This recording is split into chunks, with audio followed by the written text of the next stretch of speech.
Hello, welcome along to another Sports Corner Watch Along Live. We are back once again for some Premier League action, and you saw yesterday, of course, we had an absolutely incredible match, me and Kieren in League 1. We should hopefully have another incredible match tonight as Tottenham takes on Manchester City. And over the last couple of years, this game hasn't been shy of goals, hasn't been shy of drama, and it could be another one of those thrilling matches tonight, fingers crossed, as Mourinho takes on Pep. Spurs take on City, and there's a chance, of course, for Spurs to go top of the table in today's fixture. And joining me for this game, it's going to be a good one indeed. It's Kieren D. How are you doing, buddy? I'm okay, how about you? I'm doing good as always, and of course, as I said a moment ago, it's usually a game that's full of drama, full of action. Do you think we're going to get that drama and action we've seen over the last kind of few years now in this match? I think whenever Mourinho and Pep go head to head, it's a feisty affair, you'd have to say. Obviously, from being associates at Barcelona, working together, to being pretty much rivals in Real Madrid, Barcelona. It's always been a feisty affair. Of course, when Tottenham and Man City play, it's normally quite a good game. I'm thinking back to the 3-3, the 4-3, the 1-0, the what was it last year? 2-0 at White Hart Lane. Good games. The 2-2 at Etihad as well. Really good games, and of course we always hope for a good game. And me and you normally do get some goals in our games. We do. Hopefully we can continue that trend on tonight because, as you said, if you look over the last couple of years, this game hasn't been shy of drama. It was incredible in the Champions League. Bergwijn's winning goal in that match not too long ago when they were White Hart Lane. That was an incredible game to watch at the same time. And hopefully tonight we should have a good game indeed. But look at the chat. Welcome to the stream. Leo Plays 8. Welcome Christboy. Welcome Chris, and welcome Ozan Nihan. Thank you very much for joining us. Says. Hopefully you're all good, and welcome on to the stream. It should be a good match. If you're new as always, do leave a like and a subscription whether you're watching this on the replay or you're watching it live. But the game kicks off in about 8 minutes time. We're going to go through the teams, of course, and we'll make our predictions as we get into the game. And of course, put your predictions in the chat as well. It'd be nice to see what you guys think is going to be the score for the match. And wish me a happy birthday, because it's my 20th birthday today. It is indeed, and if we could celebrate Kieran's 20th birthday with a few goals, then that would be absolutely fantastic, wouldn't it? A nice birthday present. I mean, Man United better win later on. That'd be the perfect. That's the real present you want. Let's hope for Man United to win later on. But let's have a look at the teams, of course, as we said, kick off in just a few minutes' time in this mouth-watering Premier League clash. And let's start off with the home side tonight. Spurs lined up. It could be a 4-2-3-1. I think it's a 4-3-3 to be honest. Lloris is in goal. Back four of Reguilon at left back and Aurier at the right back position. Two centre backs of Eric Dyer and Toby Alderweireld. Midfield three of Højbjerg, Ndombele and Moussa Sissoko. And then up top is Heung-min Son, Harry Kane and Steven Bergwijn. When you look at that team, Kieren, I looked at it and I said it looked a little bit weaker than usual. But, Son and Kane, they've been on fine form recently. Should they be worried about this side? I mean, specifically, I look at the back and I think it's not as strong as some of the other clubs around them. I think this is going to be a really good game, just based on the pure fact of how Tottenham play. They play with their wing-backs high, and of course, Reguilon and Aurier are the best defenders. So it should be quite a good game. I'm not quite sure who Joe Hart's wrestling there, but it's John Stones. Having a little wrestling match with John Stones. But I'm expecting quite an open game because, like I said, the fullbacks will push on, leaving space. Dyer is not the most sound centre-half, of course. Toby Alderweireld is not the centre-half he used to be, but of course they could have outstanding games, and it could be a good game. That middle three have done really well this season for Tottenham. After being questioned over the signing of Højbjerg, it looks like he's been quite a decent signing. It looks like he's been a very good sign indeed. Did quite well actually on international duty for Denmark as well. So that is the Spurs side. And just very quickly as well, of course, the front three, Bergwijn, Son and Kane. Specifically about Son and Kane, how crucial do you think those two will be tonight in this match if Spurs want to win this fixture? They're crucial in any game Spurs play. Not so Steven Bergwijn, he's not really been firing into all cylinders this year, but Son and Kane especially have been on absolutely top form. Harry Kane looks to be getting back to that player he was about a season and a half ago, before his ankle injury, of course. And Heung-min Son's just Heung-min Son. He's one of the best players in the world, I think. He's indeed absolutely incredible on his day, and those two interlinking together is always enjoyable to watch, even for the neutral fan. But have a look at the chat. Carl's in the stream says, hello all, how are we doing today? Hope you're all good as always. Thanks for everybody joining us in the chat. And then Chris has put, I'm absolutely fantastic. My local team, Carlisle, winning 3-0 away to Crawley, who haven't been beaten at home for 1 year. So I'm buzzing right now. And then he's put his score prediction in the chat, which I'll come back to in a little bit, of course. put your score predictions in the chat as well, because we'll predict ours as the players are just coming out onto the pitch here. Specifically the Spurs players, of course, because the new COVID rules coming out first as we see Heung-min Son coming out on the screen. But he is indeed, which is a bit strange. But this is the Manchester City team. 4-3 for them tonight as well. Edison is in goal. Back four of João Cancelo on the left-hand side, Walker on the right, the two centre-backs of Aymeric Laporte and Ruben Dias. Midfield three, Bernardo Silva, Rodri and Kevin De Bruyne.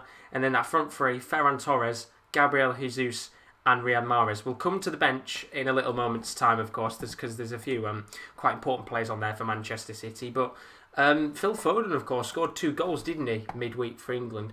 Are you a little bit surprised that maybe Pep hasn't picked him for a big occasion like this? I'm surprised that Bernardo Silva's starting as well, because he's not really been the best, has he, for the past year or so. Of course, I would have probably started Phil Foden today after his good cameo for England in the week, and he's been on good form this year, to be fair. He's probably one of Manchester City's best players in this bad start to the season that they're having. But yeah, it's going to be interesting to see how Bernardo Silva plays, and of course there is Sterling missing from that team, which is probably the biggest miss in terms of people that are actually fit enough to play. Absolutely, it's a big miss indeed. Of course, we'll have to talk about that substitutes bench now, because you can see both teams have got fairly recognisable and fairly big players that could come on in this match and really make a difference. And if you look on the left-hand side for Spurs, we've got, of course, Joe Hart on there, you've got Joe Rodon, you've got Lo Celso, Lucas, of course, who hasn't had much game time recently, Ben Davies and Carlos Vinicius. But there's the obvious one player I've missed out there, Gareth Bale. Surely a momentous occasion like this could call for somebody like Gareth Bale to come on and maybe win the game for Spurs. How important do you think Bale could be in the long term for Spurs? Because we've not really seen a great deal of him so far. He's normally been that player off the bench, hasn't he, like you just said, to come on and impact the game. Similar to what Lucas Moura can kind of do and stuff. Of course, we'll probably see the likes of Giovanni Lo Celso come on as well. But with Gareth Bale, I think his role tonight is very important. He'll come on against tired fullbacks, because Bergwijn and Son will be working Cancelo and Walker all night. He'll come against tired fullbacks, and he can really exploit him. He's going to be very important when he comes on, of course. He's always a danger, even if he starts the game or comes on in the 60th minute. But yeah, probably expect to see Bergwijn off for Bale around the 60th, 70th minute, something like that. I'd agree with you, and we thought he was going to score a late winning goal when he came off the bench for West Ham a few weeks ago. Didn't, and they lost in the end. Will we see something similar tonight? We'll have to find out. But if you look at the right hand side as well, as you can see on the screen, the substitutes for Manchester City tonight, they've got John Stones, Ilkay Gundogan, Zach Steffen, Eric Garcia, probably the less recognised, not less than recognised, but less likely to come on. Of course, the 3 main players you'd expect to maybe see at some point. Raheem Sterling didn't play for England, of course, because of an injury. Phil Foden did play for England, did very well for them indeed against Iceland. And then Sergio Aguero's back. Of course, we've seen over the last kind of few months now, Aguero's not really been able to keep himself fully fit. In fact, you'd probably say over these last few months, it's the worst kind of he's been in terms of fitness levels. Could he be the difference maker tonight, coming on late on into the game and really impacting on this big fixture between these two sides? I think he's such a good player, and he's just got that instinct, hasn't he, to finish a game and finish a chance even. I mean, you don't give him a sniff in front of goal, because he will absolutely pound it into the back of the net. I mean, what a player to have on the bench, of course. Coming back from injury, so he won't be the sharpest, but he's still a threat, just like Gareth Bale.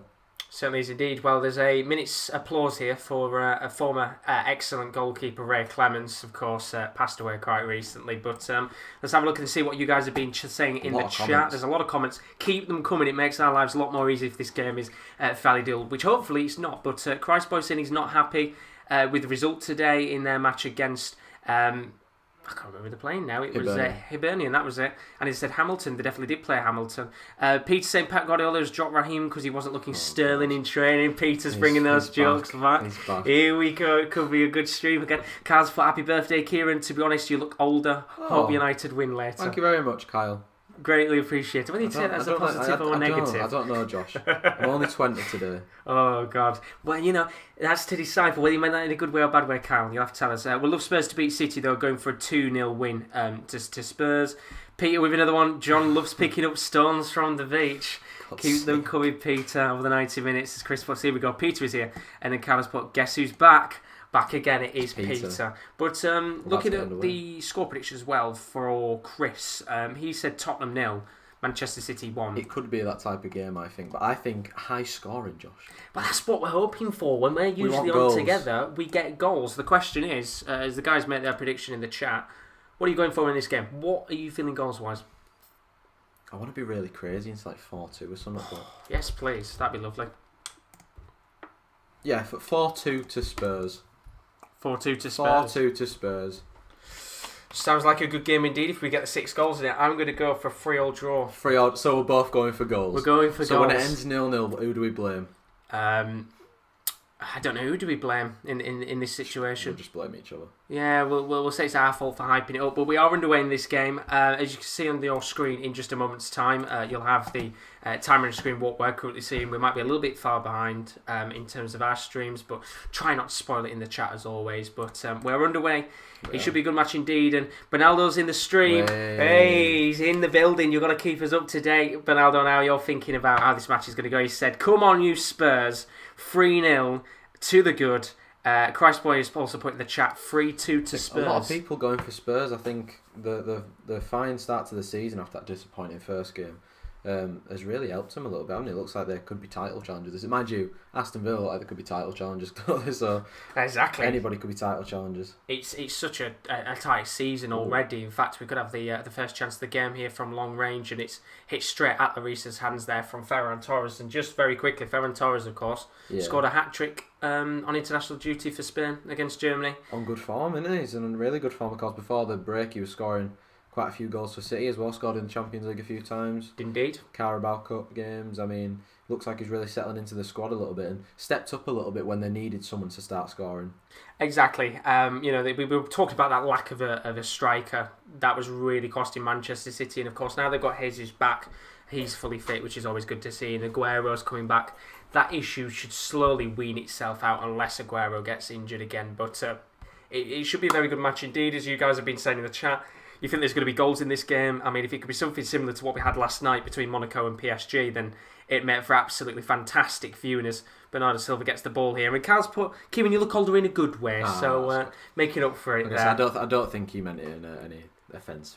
No, I think I'd be very shocked if Carl put it in a defensive way. But we've got a chance here for Manchester City to come forward early on in these first 2 minutes, and they're just slowly taking their time. And coming back to what you said a moment ago, obviously Spurs looking on such good form that if they win this game, they go to the top of the league, of course. I believe it'll be 1 point ahead of the rest of the pack. I'll have a check on that right now. I think it's 1 point ahead of Chelsea, I think. It should be. Let's have a check. It would indeed be 1 point ahead of Chelsea. No, it's live, isn't it? Though? Yeah. So 1 point. And then, of course, for Manchester City, it's pivotal that they win this game, because if they don't, they could potentially, by the end of the weekend, be 9 points behind the top spot, which could be Liverpool or Spurs. They do have a game in hand against Aston Villa. The gap is slowly creeping above them. And for teams like Manchester City and Manchester United now, they need to start winning games. Even teams like Arsenal as well, they're getting dragged into the middle pack as well. Winning games is very crucial. Picking up points after the bad start to the season that both the sides have had. It's a great pass though. Bernardo Silva flicks it back across, and it's a good block by Alderweireld. Good work start there, and it's a good start for Manchester City. And yeah, I agree with you. As you said, that the pressure is building in terms of Manchester City having to go out there and get results, but Spurs looking to counter, and it was a good chance for Reguilon to press forward, but in the end, Kyle Walker, who is fairly quick himself, is able to stop the run from the Spaniard there. And then Christboy's put, are you doing Rangers and Aberdeen? Unfortunately, I won't. I don't think we are doing that in terms of that game. But there will be another Scottish watch-along soon. What one are we doing tomorrow? Well, there's a slight change to the schedule. We were going to do Barcelona Atletico Madrid tonight, but we're going to leave that for now. We've got a few scheduling things going on in the background. So Liverpool Leicester tomorrow is going to be the game that we're covering. So that's from 7 o'clock, and that'll be me and Rowan covering that game. So big game indeed in the Premier League as well. Of course, we've got the Champions League goal show, Josh, on Tuesday and Wednesday. We do indeed. Then what game have you picked out for Thursday? Nice Slavia Prague. Oh, is Rowan doing that with you by any chance? I don't know, because I don't know whether it's even going to be able to happen, because BT's had a few issues covering the nighttime games, but there's a good chance here for Spurs to come forward, and it's in the back of the net, and it's from nothing. Heung-min Son, 1-0.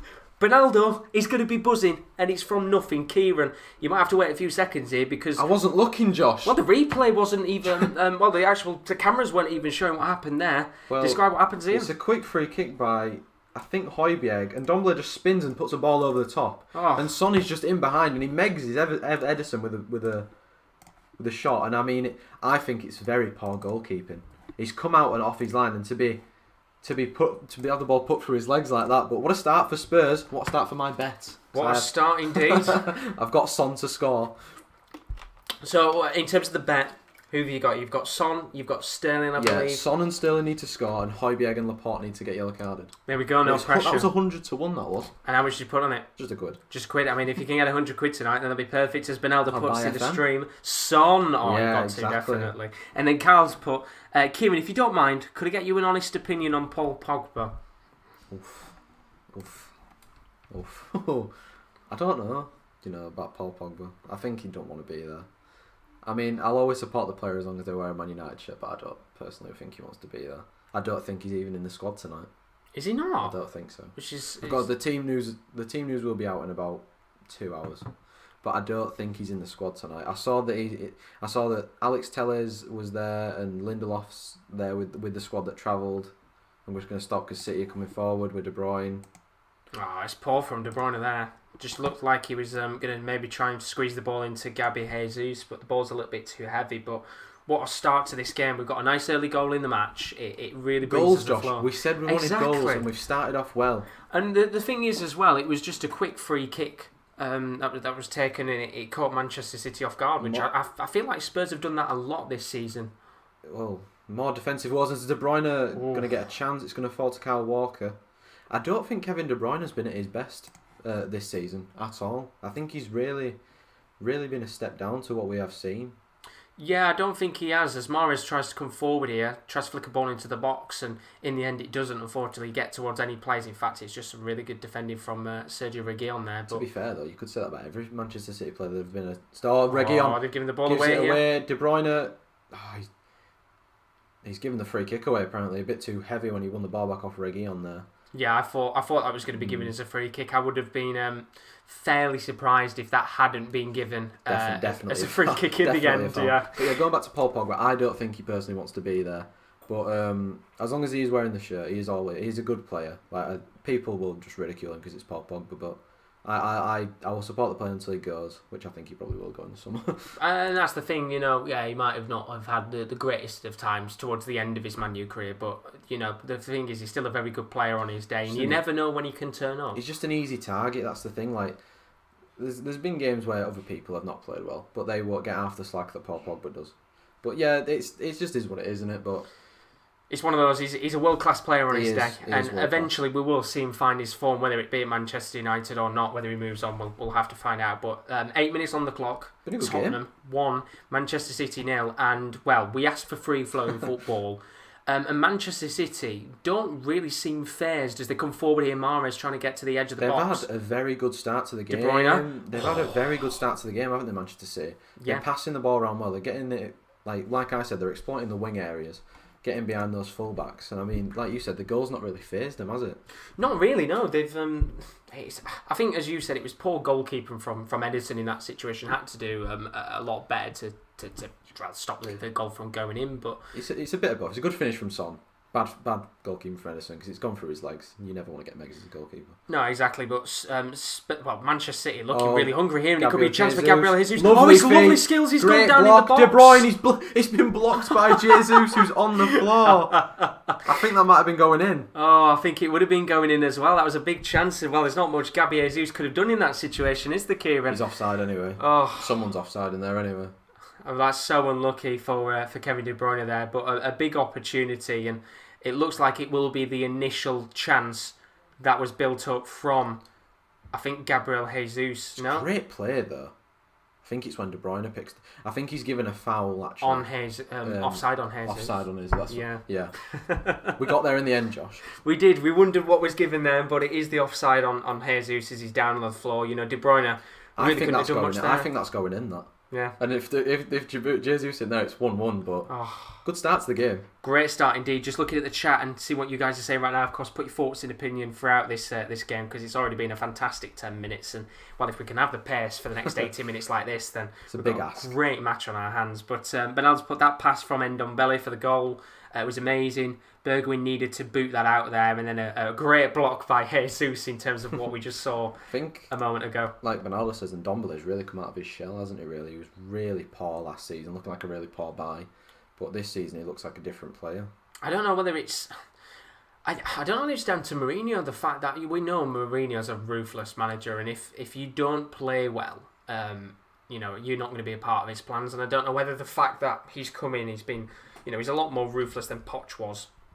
And he's probably pushed Ndombele to improve his game, so he can come into the team. Because I guess when somebody like Hotspur comes in as well, you know that you've got an extra player to compete against now in that midfield. Well, I mean, if you looked at the midfield last season, they had Harry Winks and Sissoko, and now it's a three-man midfield with Sissoko, who's pretty much undroppable, and Højbjerg and Ndombele. Which last season it looked like Ndombele was going to be probably heading out of Spurs in the summer, but fair play to him, he's turned it around. He's been really good this season. He's been fantastic indeed, and now it's Harry Winks who's more of the player that has to sit back and but still gets called up be on the bench. Somehow he does. I don't know what Gareth Southgate thinks in his head. He's lost the plot, but Spurs might have a chance to come forward here. That's a great pass. Really lovely pass, and trying to drive down that left-hand side of the pitch right now. Walker. Still going Bergwijn. Lovely flick towards Son, just a little bit of a heavy touch there from the South Korean, and eventually it's a bit of defending at the back there, which sees De Bruyne. Oh, what a fucking ball. Oh, and it could be a good chance here for them to come forward. Gabriel Jesus, he could go for Torres. it. It's down. And nothing's given. Oh no, he's giving it. I think it's a penalty. I think he's giving the corner. He's giving the corner, just not the penalty. Well, he looked completely flabbergasted there. I think but it was Ferran Torres. We are watching without audio as well, so we can't actually tell what's going on. To be fair, he's kind of ragging him about a little bit. Well, that's what I thought. I thought at first he'd given that as a penalty because Sissoko looked it would be absolutely flabbergasted. Is he given a corner for that? I don't know what. No, he must have not in the end. Right, I'm not sure what happened there because when with the initial thing, he zoomed in on Sissoko, and like Josh said, he looked absolutely flabbergasted, but. Yeah, the goal kick got given anyway, so I don't know what he was on about. I thought he'd given a penalty there, which is why I was a bit shocked myself. I was like, well, that's a bit of a harsh penalty to give away. But that would surely have been overturned. By I thought he would have been. But as we said, we've got no sound on, so we can't exactly hear what's going on because, we don't want to get a copyright strike here. But could be a chance maybe for Spurs to come forward. And I think you can quite clearly tell you that Spurs are fairly happy to give Manchester City a fair whack of possession and just try and hit them on the break in these first 15 minutes. I think everyone knows that Man City have got defensive frailties, and to exploit that, you kind of need to forfeit a bit of possession to them in order to bring them out. Of course, that's what happened for the first goal, like giving a needless free kick away, and then Spurs bang, they were in, and they might be in again here with Aurier. Lovely ball out to Bergwijn in a lot of space between the two defenders. Stephen Bergwijn too. Oh, what a goal! He's offside. Is he offside? He's offside. Yeah, the flag's up. He was offside. But what a goal! Oh, and you can see the interlink with Son and Kane now. In that situation, you would have probably expected Son to hit it towards the near post, but I think it's the right decision there from the linesman. Who was the one that was offside? Was it Son? Was it Kane? I think was offside in that position. You can just see just there. A little bit offside. His left foot that taps it into the back, and there is offside. But you can see the defensive frailty of this Manchester City side. We could have had 2 goals in the first 13 minutes.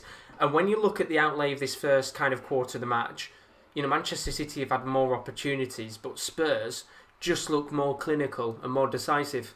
I think when you've got players like Son and... Oh, that's a silly... Yellow card him. Ref, get the yellow out. Get the yellow out for Højbjerg. Get it out. Now TV is buffering, Josh. Which is fantastic. There we go. It's back again. We love to see now. I don't think he's given the yellow card to him, Josh.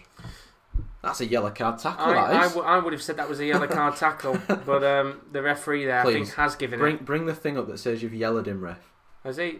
Don't think he has it. It's going to be a free kick either way here, whether it's a yellow card or not to Højbjerg. But Bernardo's put in the chat, great block, of course, earlier. That was scary for a second. Mike Dean hates Spurs, and we hate him too. But of course, I think there's a lot of people out there who hate Mike Dean. I don't think Mike Dean's a popular character with many Premier League fans, to be fair. No, I just think he likes to make it all about himself. But it could be all about Manchester City here, because we've got a free kick, which Kevin De Bruyne was going to stand over. You'd expect him to whip this into the box. Imagine if he just whacked it in. Imagine. Be absolutely mental, but here we go. De Bruyne. That's a lovely delivery. Box, and it's straight at Hugo Lloris there from João Cancelo. Not João Cancelo. Rodri. I mean, it's the man you want to hit from the free kick. Probably the tallest man in the City lineup. Him or Laporte. Straight at Lloris, though. Yeah, it's poor there from Rodri. But you could tell as soon as that ball got delivered in, that was finding a Manchester City head. What a pass from De Bruyne. It's a really, really good potential bit of play there from Manchester City. And, well, you can see the danger of this City side, but they just, in these first 15 minutes, it hasn't gone their way so far. No, not at all. I mean, they're probably going to get back into this game. The amount of possession that they're having, they're bound to. But Tottenham just need to be careful of that. But I mean, we saw it against Leeds when we did the Watchalong, where City, they dominated for a large spell of that game. Leeds held on, did very well to get out there and go and get a point. And whether Spurs play something similar, I think they've got better players to be able to try and attack and get a few more goals, which, well, we could have already had 2 goals after 15 minutes in this game. But I think it was very similar to what we said about Monaco last night, me and Kieren. Manchester City have got so much attacking power as De Bruyne flicks a ball into the box, and we're going to get our first corner for Manchester City of the game. But do you either sit back against this City side knowing that they're going to have a plethora of opportunities with players like De Bruyne in the midfield, or do you try and attack them and play them at their own game? I think you've got to find that balance, haven't you, of attacking and kind of sitting back. Of course, you don't want to be exploited. No. But you don't want to give them the ball all the time like Tottenham are for the last 5 or so minutes. But it's been a good start to the game, of course. It's a tough ask to stop Manchester City from scoring, no matter how they play, or no matter how you set up to play.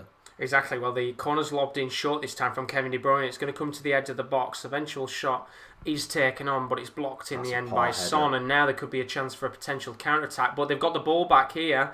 Bit of sloppy play at the back there from Spurs, but at the same time, a little bit sloppy from Manchester City as well. Yeah, Jesus strays offside quite a bit, doesn't he? But so that was a poor call, and it was a poor header in the first place by Kyle Walker. Just had to either chest it down or take it down. Just straight headed it back to Sissoko. Very poor indeed. Carl's asking the chat, do you think Tottenham can get better and stronger under Mourinho? I mean, what do you class as stronger? Because, a few years ago, they were probably one of the best teams in the league under Pochettino. So, I mean, stronger from what they were last year, yes. They look they look more resolute, I feel. I feel like they were very resolute when Pochettino was manager. They barely ever really conceded, I'd say. Of course, that was when you had prime Jan Vertonghen and prime Toby Alderweireld playing at the back. Which we know is one of the best defences in recent years, but Manchester City have got a chance to come forward. Gabriel Jesus, he's going to have to hold up the ball because there's no one there. Mahrez eventually flicks a ball towards that left-hand side, towards Ferran Torres. De Bruyne gets the ball back here, tries to flick it towards Jesus, about 5 yards out from goal, but it doesn't get to him. And once again, it's Manchester City with a flurry of attacks. They're going to flick it to the left-hand side this time with João Cancelo. And it's just very slow build-up right now from Manchester City. There's just nowhere to pass to, really, because as much as Jesus had a good start to the game, his movement is just not good enough. He doesn't match the likes of Aguero or someone like that, of course, who is just irreplaceable. And when he does actually eventually leave Manchester City, that will be a massive gap that Jesus has to fill. I mean, the thing with Aguero as well, he's just such a good striker because obviously, in his prime when he was quick, he was great player to watch, just quick and athletic. He was quick. But now he's not quick, is he? And he's still good. He's still a good player. I mean, we've said it before. There's many strikers who are known for being quick. That when they lose that yard of pace, they're never the same player again. Daniel Sturridge is probably the best example in recent years. But Aguero's been able to change his game to become more of a poacher. And yet he's still a good player. And I think another player you could say is Danny Ings as well. Yeah. Very similar in terms of how they've changed it up. While, as you said, Jesus, he's quick, but his positioning's fucking awful. He's not got that deadly finishing in front of goal, really. No. He's a good striker on his day, but I don't think I don't think he's the answer. He's got the potential, but I don't think he's the answer. I think I think they're going to have to go elsewhere to get the replacement for Aguero, but we just saw the stat there, 33% possession for Tottenham, 67% for Manchester City. You can see how this game's going. Yeah. Tottenham, of course, sitting on the back foot. A Mourinho masterclass, I'd have to say, so far. I would definitely agree with you. Antoine is in the chat. Thank you very much for joining us. Hope you're good as always. Chris says, I'm back now from having my Chinese takeaway for my tea. Can't beat a Chinese, can you, every once in a while? And then Peter's put, Gabriel is the real Jesus. Or Jesus, technically. But with the way he's been playing right now, I wouldn't call him Jesus. He's not had a bad start to the game, of course. He blocked his teammate's shot that was definitely going in. And wow, they are going to get a corner here. Ball flicked into the box towards Jesus. And Alderweireld didn't really have to clear there, but he's going to have a player. They're going to score surely sometime, aren't they? Because there's so many balls coming into the box and so many little errors from Tottenham at the moment. So it's one of those where if Aguero was fit, could they have had one or two by now because of his positioning? But the corner's going to come in anyway. De Bruyne's going to flick it into the box, trying to get it into that middle section of the pitch where currently standing was Ruben Dias, but just doesn't get to him in the end. And he's just got a brace in the midweek, didn't he, Ruben Dias, for Portugal? Did indeed, which they just... I don't know, because he feels like one of those games where they'll have so many chances, yet Tottenham will go the other end and just put that one chance they get away. Very similar to how last year's game went, to be honest. It's Manchester City absolutely dominant, but Tottenham had the 2 goals, didn't they? And Son actually scored last time and Bergwijn got the other one. Yeah, exactly. But they were such a resolute team as the next corner comes in here for Manchester City. The ball's lobbed into the box. And this time he's going to be giving us another corner. Relentless right now. I never realised how tall Ferran Torres was, actually. He's quite large, isn't he? Yeah, I believe he's 6 foot, which for a winger, because you don't really see quick as well, isn't he? Many fairly tall wingers who are quick. I'm trying to think the best examples off the top of my head of tall wingers that are athletic. Perisic is probably the best example I can think of. But third corner, is it going to be third time lucky here for Manchester City? De Bruyne stands over it. It's going to be lobbed into the box, and you can see a few players, including Jesus, running in there. It's flicked in this time. I think got flicked on by Rodri. And they are going to get the ball away eventually. Bergwijn does clear it away. And good defending, though, by Kyle Walker as Eric Dyer caught a little bit out of position there. I think Marcus Rashford's another good example of a winger that's quite athletic and fast. That's probably the best example, actually, because Perisic is very quick, but not the quickest. But Rashford is very athletic on his day. But yeah, as you can see, Manchester City coming forward once again. It's been pretty much the story of the first half over these 20 minutes. And Tottenham just can't... It's quite weird because Tottenham can't quite seem to find a way to get into the match. But they're 1-0 up, of course. Yeah, it's gone that way, hasn't it? It seems like Manchester City are playing like they're 1-0 up, I think. Yeah. They need to be a bit more sharp, a bit more quicker. Because Tottenham are sitting into that shape where they're just like, yep, you come at us, we'll keep batting them away. Which is a very Mourinho-esque performance. Oh, believe me, I know. I know exactly how Jose Mourinho likes to play in big games. It never seemed to work for us, but it's working fine for Tottenham. I think it's about the personnel you have, to be honest. I don't think we quite had the players to park the bus, because we have too many free roam players who want to bloody freestyle and do 5-star skills all the time. Yeah, no. While Tottenham, I think they've got the mould to be that kind of side, because you've got Kane who can do the hold up play, and you get the 2 wingers overlapping forward. While with Man U, as you said, we never had that centre half either. We never had that big commanding centre half like Toby Alderweireld. We wanted Toby Alderweireld, but we couldn't get him. And now, just seeing replay the goal again, just too easy for Tottenham. Straight into the back of the net from Son. And it's a case of Manchester City switching off as well. You can see the players just ball watching, and the way that the ball's flicked in from Ndombele to Son, it completely breaks down the back line. There's no chance anybody's going to get towards Son, because he's already 5 yards ahead of every defender that's playing for Manchester City. And it's something, as I said, I think we've seen quite a few times from Tottenham taking advantage of dead piece situations. And making the most of them by taking them quick as they possibly can. So players like Son and Bergwijn, for example, can exploit the spaces that come forward here. Son lays the ball off to Kane. Good defending at the back there from Ruben Dias. And Manchester City look to come forward. That is a great tackle there. Initially it was, until Aurier got in the way and give it straight back to Rodri. Which is a very Aurier thing to do, isn't it? But really good tackle there a moment ago. Oh, Jesus breaking away from a few challenges. And now Spurs can come forward again here. I thought that was a foul, that. I thought that was a foul for a second, which is why I stopped as well. But looking at the chat right now, you can answer this question more than I can. Chris, but was it a penalty in your guys' opinion in the Villa-Brighton game, if you saw it? I didn't, but I think you did. I thought it was... Well, there was contact definitely made. It was one of them that I've seen given. It was quite soft, but contact was made to make him stop getting the ball. So, I mean... And Michael Oliver, firstly gave the penalty, went to VAR, they told him to go look. He went to look and then didn't give it. So I'm not quite sure what to make of it, Chris, because to be honest, you've seen them given and you've seen them not given if you've watched football for so long. So, yeah, it's one of them.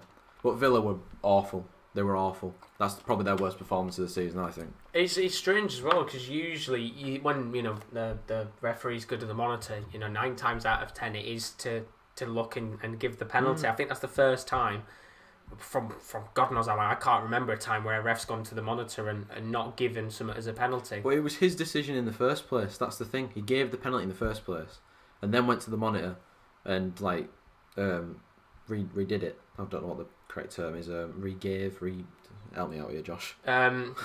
Basically, in that situation, it was restructured to what it was going to be. Probably not the best way. Kane's coming forward. He's put it out to... That's a poor ball in my opinion, but it actually might be a good ball because Bergwijn's gone down, and that's a quality challenge there to stop Bergwijn with a potential opportunity on goal. Well, as we were waffling on, they're coming again. Forward.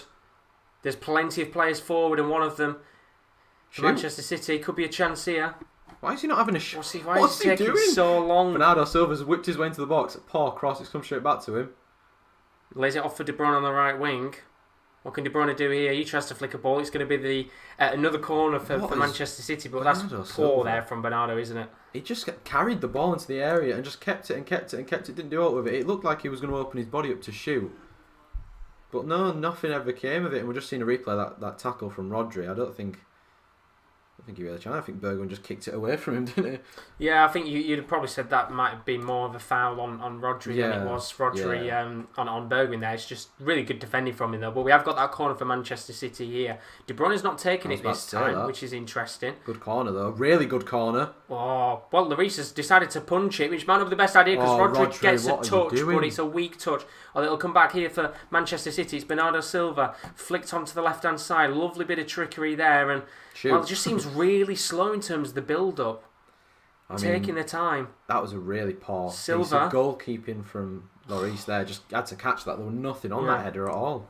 Very poor indeed. There was no one near him as well. I don't get why he punches it away, but Riyad Mahrez on the right hand side here. Can the Algerian use his skills? He's got a lovely goal for Algeria at the weekend. And Gabriel Jesus is here. Takes a little bit too time. What is he doing here? Lays the ball off in the end, and it's in the back of the net. And that is a better finish than Jesus because he took about 500 years. Oh well, something's happening here. Laporte finished it, but the Tottenham players are protesting. And I think they've got no reason to protest. I think that's just a good finish from Laporte. That was a quality finish from And I was going to say, it was bad decision-making from Jesus, which has just quite luckily turned out to be good. But what are the Tottenham players... what are they having a go at for? Because it's a good ball in from Rodri, headed on. Handball.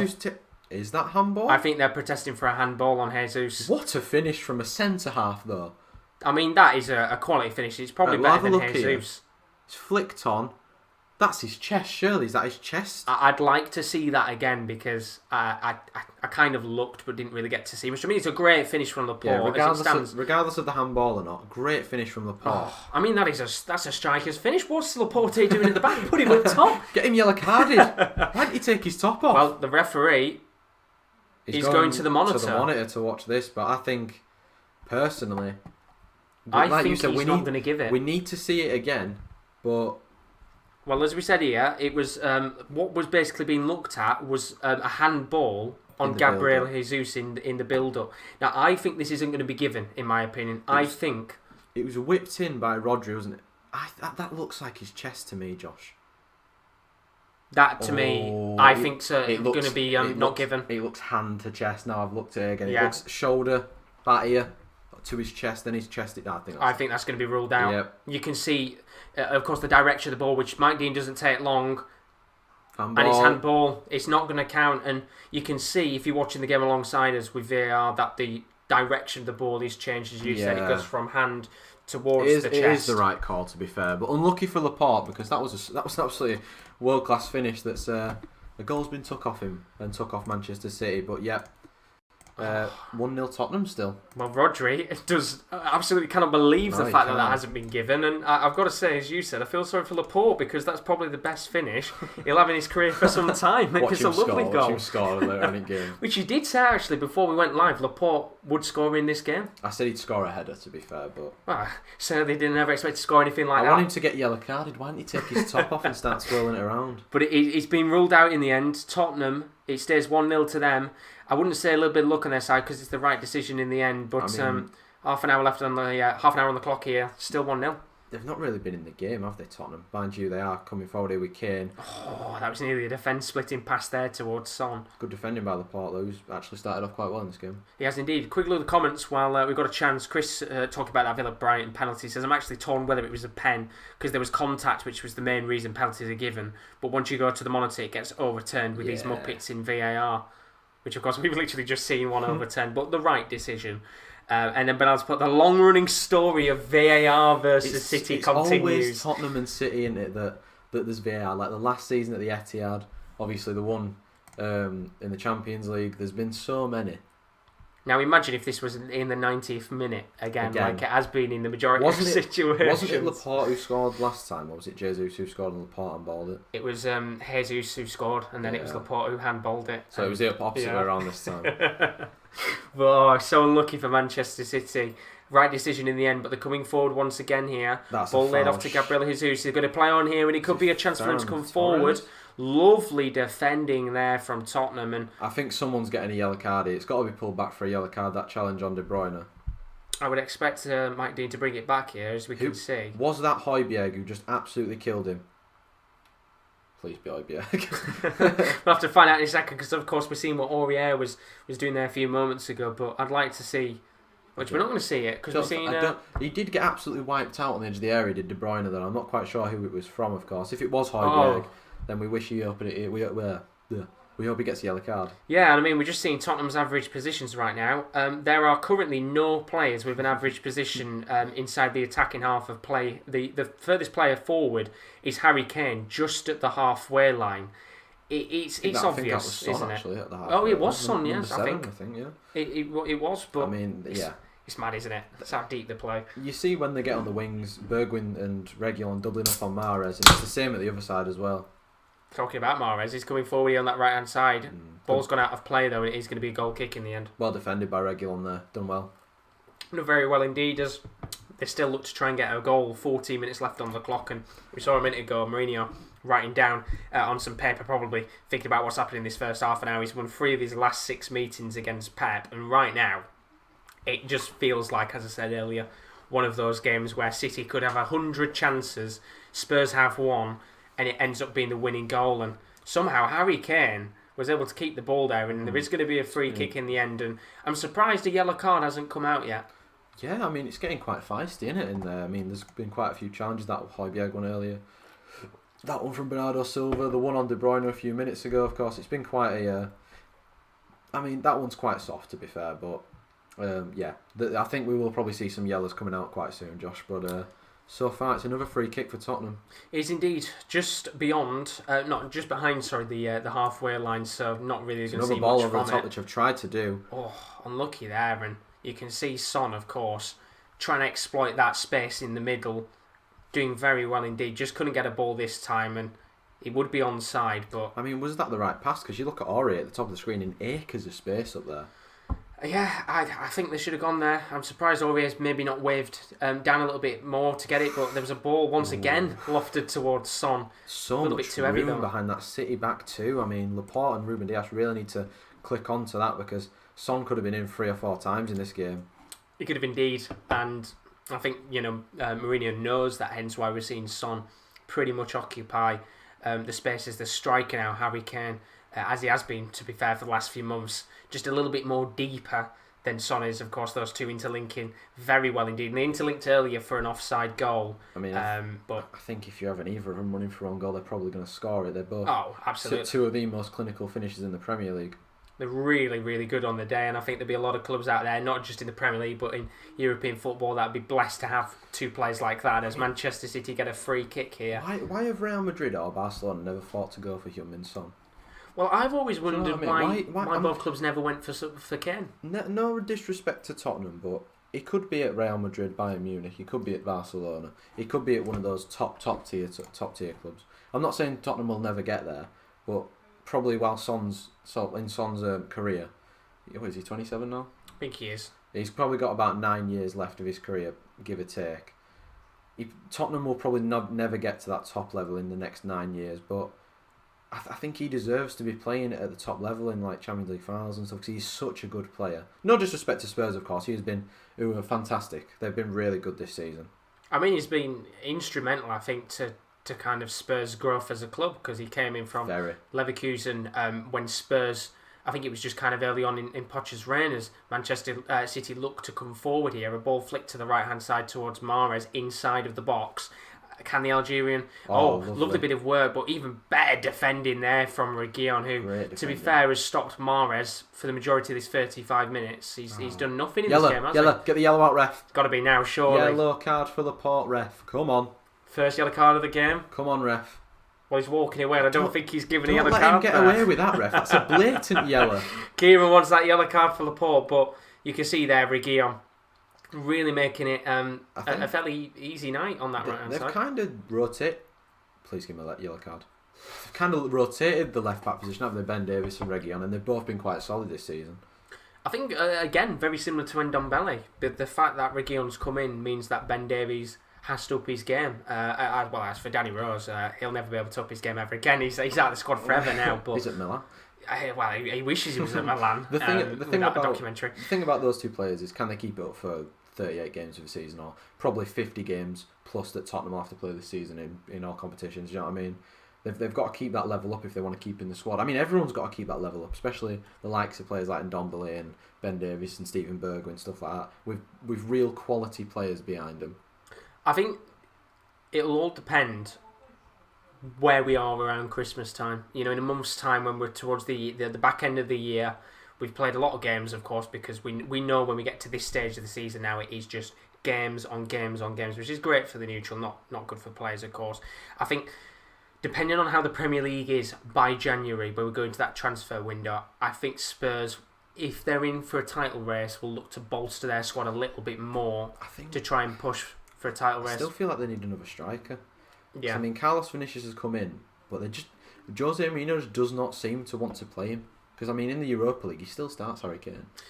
Exactly, which is mad. You know, against teams like Antwerp and things like that, you'd expect him to... as well. Yeah, exactly. You'd expect him to play players like that. And I don't know whether Mourinho's looked, and because of that loss against Antwerp, he trusts his first-team players, but you can't play like that at this stage of the season. I think for Spurs, they're going to go through the Europa League anyway. I mean, that loss to Antwerp was just a blip. They'll blitz that group, but I think for them it's a question of like the depth, quite similar to the problem that we've had for the past few years. You've got to find that strength in depth and the quality and the trust, of course, like you said. If you don't trust his players like Carlos Vinicius and Lucas Moura, then they won't play. Exactly, and I think this, as it currently is with this Premier League season, is probably one of the better seasons for Spurs to try and push for a title. I mean, the last time they pushed for a title was in the Leicester season, where there was numerous clubs who were bottling it left, right and centre. You could say that for a lot of clubs this season. Well, it's true, but I think if there's any club that needs to go out there and win a title, it is Spurs more than any other club. Or Chelsea. Or Very Man true. United. Very true. But yeah, I think Spurs have been teetering with some sort of silverware, haven't they, for the last 5 or so years, and they all thought they were going to get it last year when Jose got given the job. It's not really happened for him yet, but of course this season they look a really, really good team, quite solid, and I can probably see him winning some of this year. Yeah, I can see them going far. Whether they win something or not, I don't know, but I think in that first season, of course, you're bridging the gap between Pochettino leaving and these players getting used to different systems, a different manager, because when you compare Poch to Mourinho, they're two very different managers in how they run clubs and how they are just as natural people's persons rather than a football manager, interacting with players and things like that. You know, we all kind of know Poch was probably happy, positive Bit of a person with the pushover. players. Yeah, you'd probably do a few things with Poch that maybe Mourinho would be like, no, that's not my type of thing to do in terms of whether it's a structure of a club, whether it's being lenient with players, giving them more game time and things like that. When Mourinho came through the door, obviously Danny Rose is the best instance. See you later. You're not playing with us for anymore, and things like that. While Poch, I think, was a bit more of a lenient manager. And I think maybe that's what Spurs have needed. Grit, and somebody to come in that isn't going to be as lenient with this team, because they're a great bunch of players. Another perfect example of that is Dele Alli. That's probably the best example, actually. Where is Dele Alli now? Don't see him ever. Not even on the bench. I mean, if you've watched the Spurs documentary, Mourinho's a big fan of Dele Alli, but he doesn't play him because he's just not. I don't think he's got that fighting determination anymore. Do you know what I mean? There's no real. He's getting to the point where he's going to be the next Mesut Ozil. Pretty much. Not in terms of quality, but on terms of like not playing and just being that sort of big name that doesn't play. Which is mad when you think when he first came into the club, he had that incredible start to the season where he scored a couple of goals and that when, of course, Mourinho came in. And I think it's that backbone that Spurs have so desperately needed over these last few years. I think, of course, more towards the end of Poch's run. But just have a quick look at the comments here as we've got just under... Well, actually, we're just about to hit 5 minutes left of the game. And I'll stop a second here because Manchester City are coming forward. Great defending, but still a chance here. Mahrez trying to go through and goal. Gabriel Jesus! Just wide of the mark. What a chance. Big chance indeed. Could have had that equaliser, Kieren. I mean, I think is it Ferran Torres who gets it in the box. Mm-hmm. He gets tackled by Aurier. Mahrez tries to dribble the ball over him and jump over him, and Jesus just snaps at the shot a little bit. Well, I think Mahrez might be a bit thankful Ferran Torres was on the floor there. Look at that. Just dribbles over the top of Ferran Torres' head there. Fair play to him. I mean, I can see City scoring here at some point, Josh. I'm not going to lie. I Great really can't. tackle, though. I can't see it. We're looking at the attempts 1 to 10 in the favour of Manchester City, of course. 2 on target only. It's a great pass by Aurier to Kane. He's on the left wing right now. Kane, what can the English forward do? Oh, it's a lovely bit of work from Kane. Still going. Just a little bit too heavy on the ball, although it is going to come out towards the path of Aurier. Kane gets a touch, and that touch is a little bit too heavy, and eventually it's cleared away. But I don't see this Manchester City side scoring. In the first half or ever? well, with the way that this first half has been, that's absolutely be a yellow no card. chance. Booted ball away. I've not got Sissoko to get a yellow card, but there's a yellow card. I don't think the referee's is giving it either. No yellow cards coming out so far, but in this first half, don't see them scoring. In the second half, if it stays like this, I do see Sterling Aguero coming on. Yeah, and Phil Foden probably. You know what's happening in the second half, don't you? They're going to go balls to the walls. They'll either get beat 3-0 or win 3-1. Which makes for a great second half, because I don't think Spurs can play like this for the whole 90 minutes. No. But if they do play like this for the full 90 minutes, can I see City scoring? Unless they make changes. I mean, they've got... Not right now. They've got the perfect player to come off the bench and play on the counter. Exactly. But the question is, how long is it going to be before he brings him on? I'd assume be fairly quickly if it stays like this in the second half, as they look to go long ball in the end, Manchester City, and he goes out of play. Maybe you'll bring an extra midfielder on. Take Bergwijn off, go 2 up top. Bring on Harry Winks or something. Oh. Is Harry Winks even on the bench, Josh? Oh, I don't think Harry Winks is even on the Josh, bench. who's on the bench, mate? On the bench, you've got Lucas Moura. Lo Celso. Bring Lo Celso on. I mean, even maybe... I haven't seen much of Bergwijn. How do we bring on Lucas Moura? I'd say just drop an extra man into that midfield, which they're getting overrunning at the moment. Go 2 up top with Son and Kane, and just close it off in the midfield. Make them go out wide where you're doubling up on them. Oh, it's Kyle Walker coming forward on that right wing, flicks a ball into the box. Some good defending here. Rodri, just the edge of the box, takes the touch. Very nearly is able to squeeze his way past that Spurs back line, but doesn't in the end. And, 2 minutes left on the clock here. They're running out of time. Manchester City to get an equaliser before the end of the first half. I mean, I thought Rodri was going to absolutely pile driver that one, but he didn't. And there's a... it's been long ball, hasn't it? And it's very nearly worked a couple of times here for Spurs. Long ball hit towards Bergwijn, and the bounce just makes it a little bit awkward for the Dutch forward to get towards. And well, we're into the last 2 minutes of the game. Just looking at the chat right now, of course, see what you guys have been saying. Son's so underrated. He never gets mentioned or linked to moves like Barcelona, Real Madrid, as you said, of course, before. Antoine is a Tottenham fan. You must be absolutely delighted with how the first half has been so far in terms of leading the game. And then Chris put, Antoine, you're a Tottenham fan, yet you've got Jota as your picture.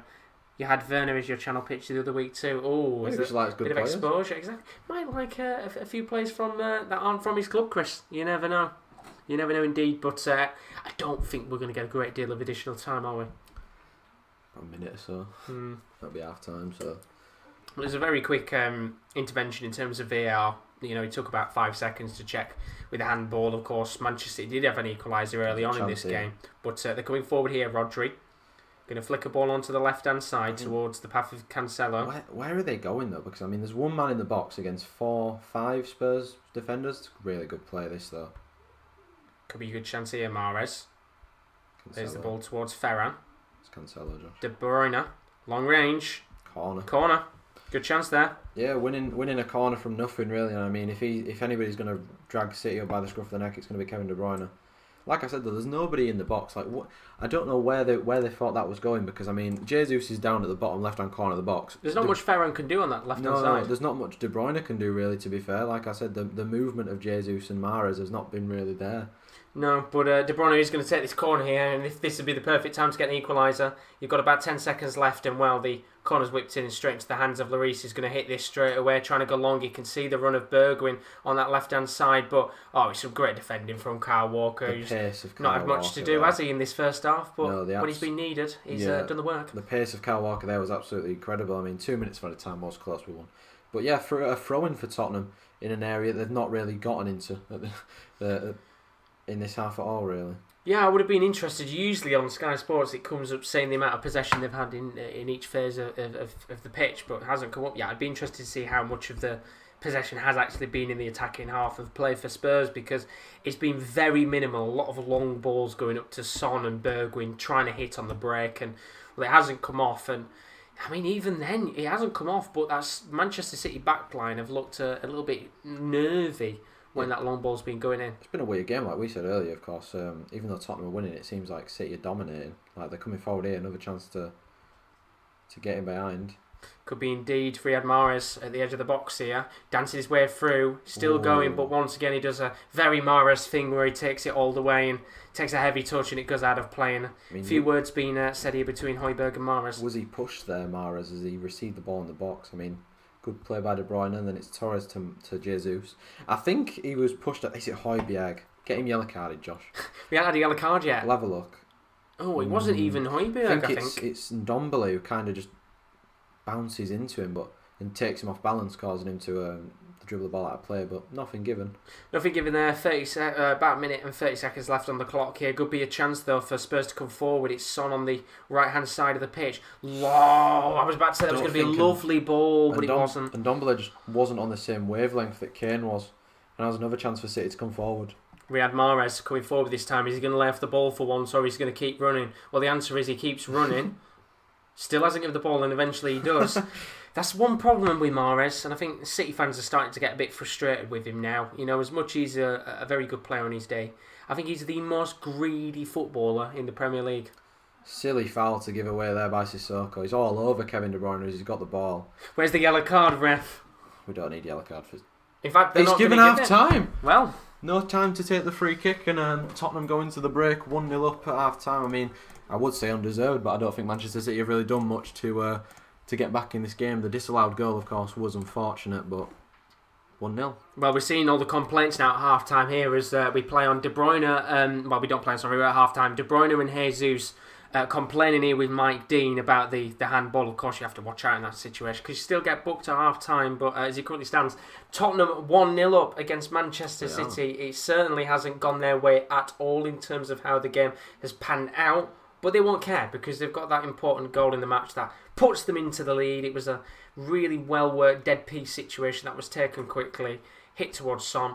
And a poor mistake, you have to say, from Ederson right early on in the beginning, the first 10 minutes. Just the fact that he just went to ground too early and it just ball went straight through his legs. I mean, you can't be getting megs, but when you're a goalkeeper, it's not good. But good finish by Son. Good start to the game by Spurs, but they've not really done much since then. No, it hasn't. It has been an onslaught of opportunities in this match for Manchester City. You only have to look and see the plethora of opportunities they've had over this last 45 minutes. We've seen, of course, the goal actually, the ball going to the back of the net for Manchester City. It was originally Laporte with a really good finish that was put into the goal, but of course Mike Dean went to VAR. It was given as offside, handball on Jesus.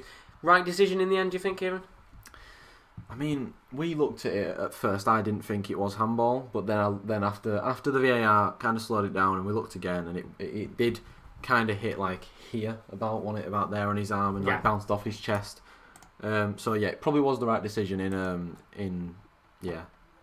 I mean, you can see the frustrations at half time. Obviously, Jesus, De Bruyne, a few other players going over to Mike Dean protesting, but it's the right decision in the end. I don't think there's much that could have been done about that. Really good spot in terms of the fact it was really, really quick, and I don't think in that situation you wouldn't have been able to have seen that slight deflection of the ball, which is where VAR comes into play and helps out. Yeah, I mean, it's done its job really, and as much as Manchester City will hate, it's done its job today, and it's done it quite well. It's certainly done well indeed for Spurs. They haven't really had many chances at all. They went long ball for the majority of that 45 minutes. We had a couple of balls going into Son and Bergwijn specifically. That Manchester City backline, it's not really been tested so far. With 45 minutes left to go on the clock, I think this is a really interesting one because I'll ask it in a second, of course. You know, what do both teams do? Because Spurs right now, although they've had a lot of defending to do, haven't really been tested too much. As for City, they've had a lot of attacks, but they haven't really tested Lloris, have they?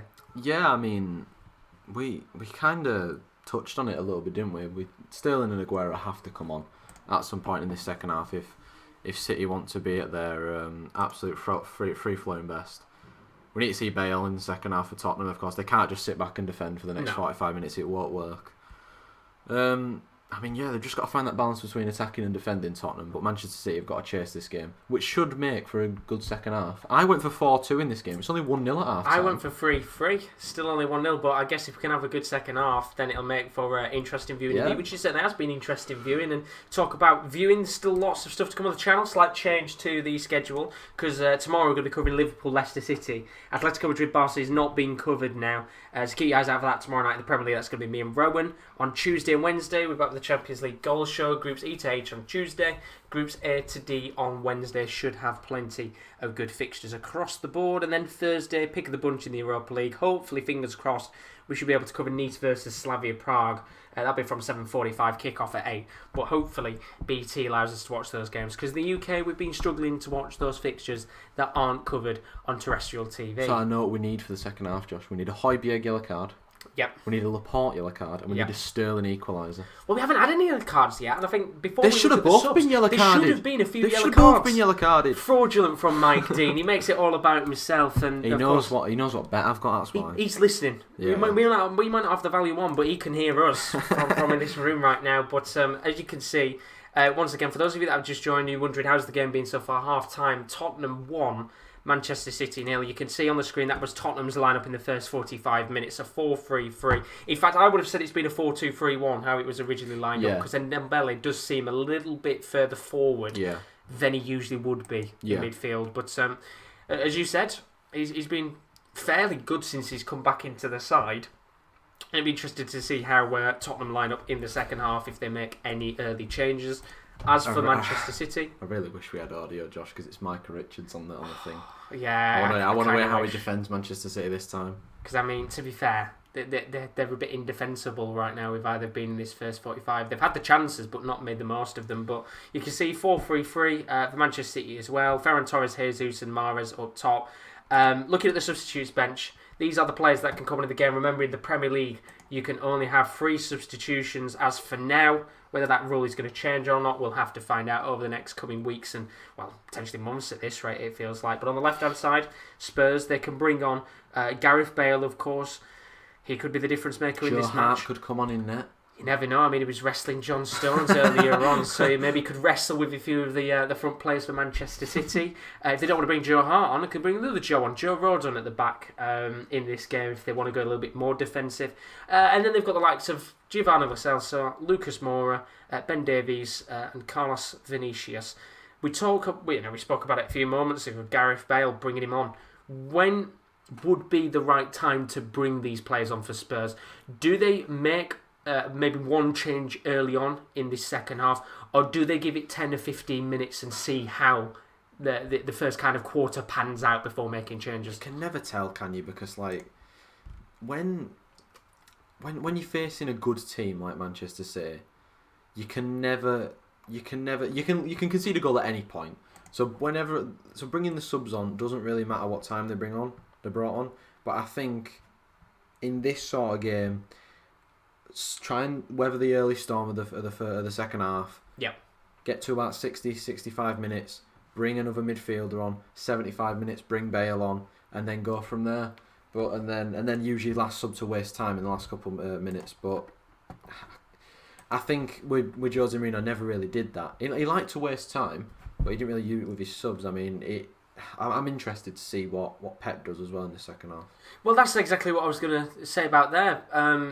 Of course, for Manchester City, as we said, it's such a weird game because they are dominating, but they haven't got anything in the match so far, and it is because of just a lack of a shot on targets, and positioning's been poor with some of the players. Specifically, I think Jesus' positioning has been a little bit poor, although he did very nearly get an assist in the match. But you can see on the bench once again for Manchester City, I think the three recognisable players that you would potentially expect to come on in this game. Phil Foden, of course, scored 2 goals against Iceland in the Nations League a few days ago.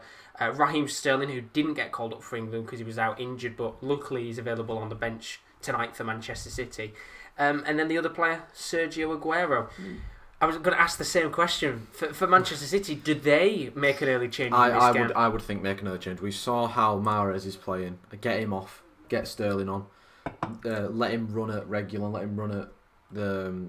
who's playing right back? Aurier. Whichever side he wants to go to. And then about 60 minutes, get Jesus off the pitch, haul him off, get Aguero on. And then, depending on how we are, 75 minutes in, then we'll decide whether we'll pick Gundogan or Foden. I mean, you can see it's a very heavily attacking bench. I mean, in terms of the defensive substitutes, John Stones and Eric Garcia are the only 2 defenders that could come on. There's no fullbacks on the bench either.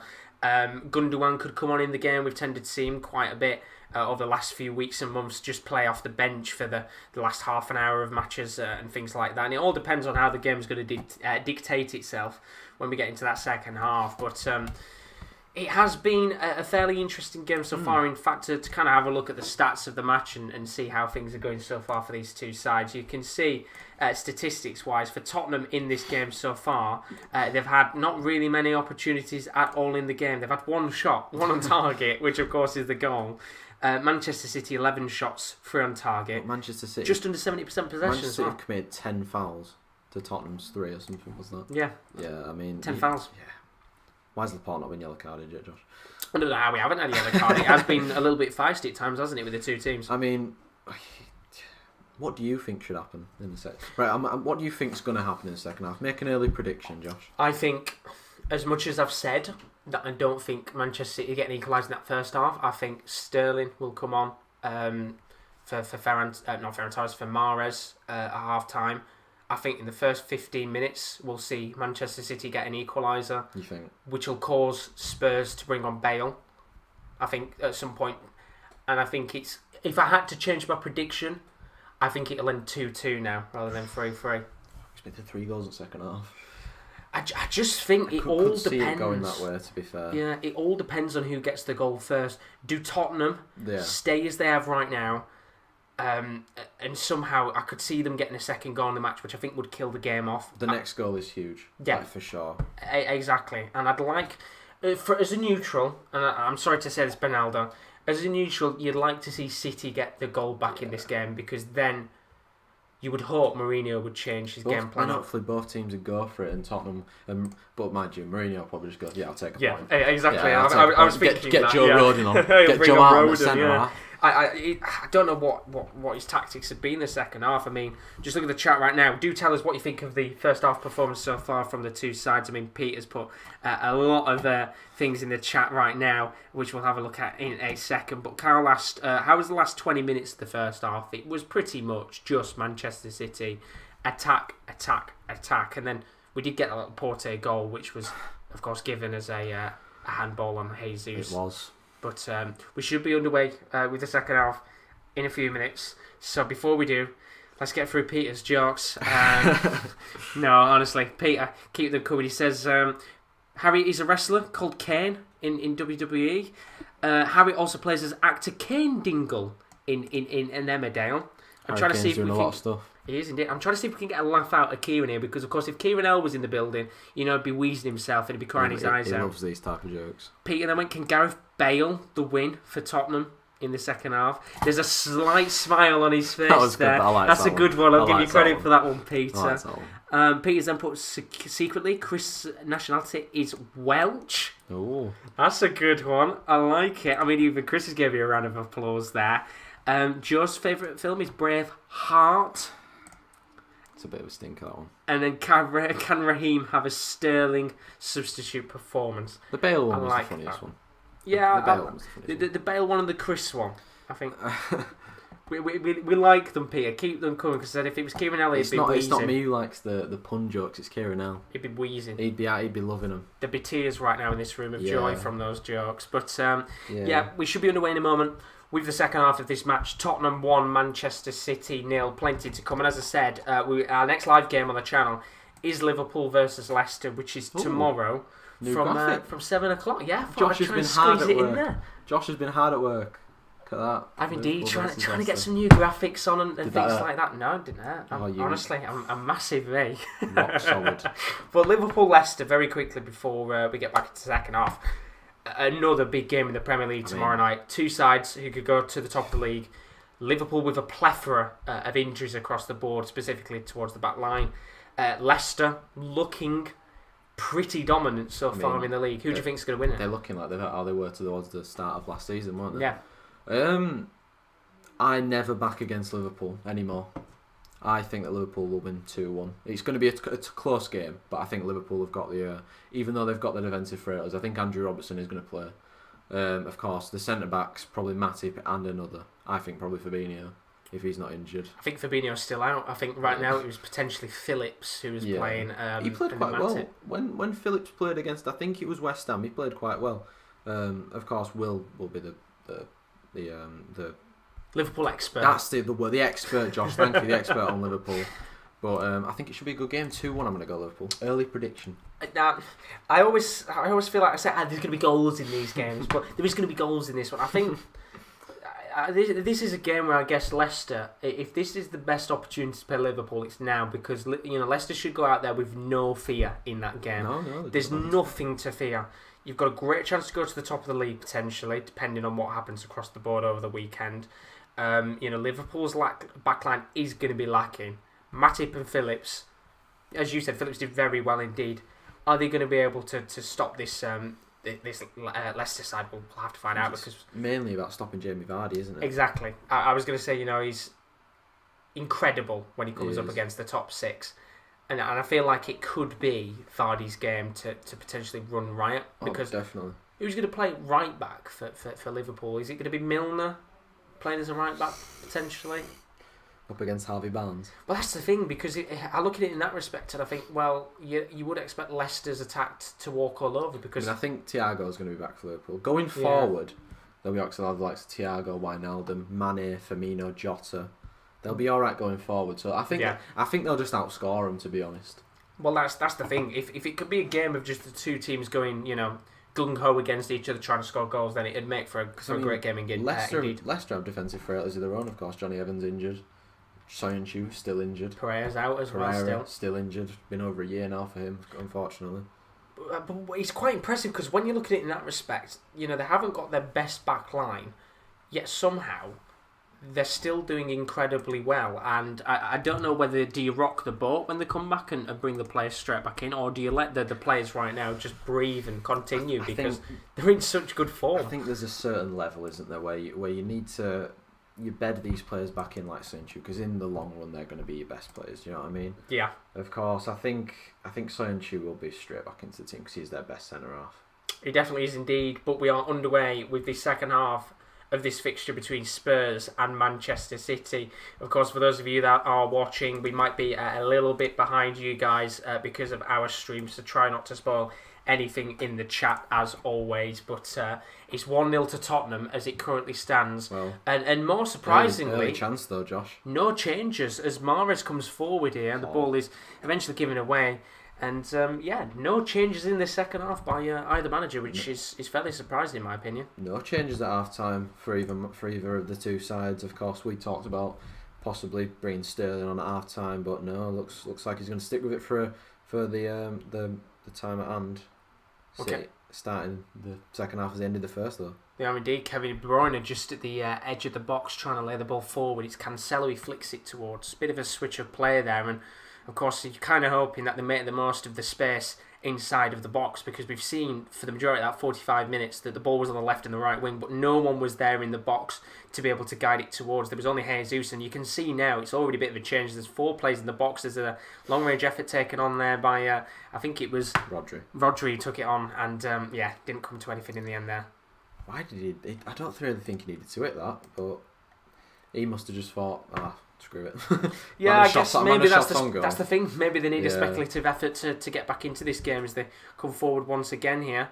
De Bruyne at the edge of the box. Absolutely all over him at the Ball's going to be flicked in. Trying to get it towards Ferran Torres at the left post, but he doesn't get to him in the end. He's going to have to play for a goal kick. In a minute and 45 seconds into the second half, they are absolutely all over him already. Can't play like this for 45 minutes, Josh. But I don't know, because it's a Mourinho side. Can't do it for 45 minutes, Josh.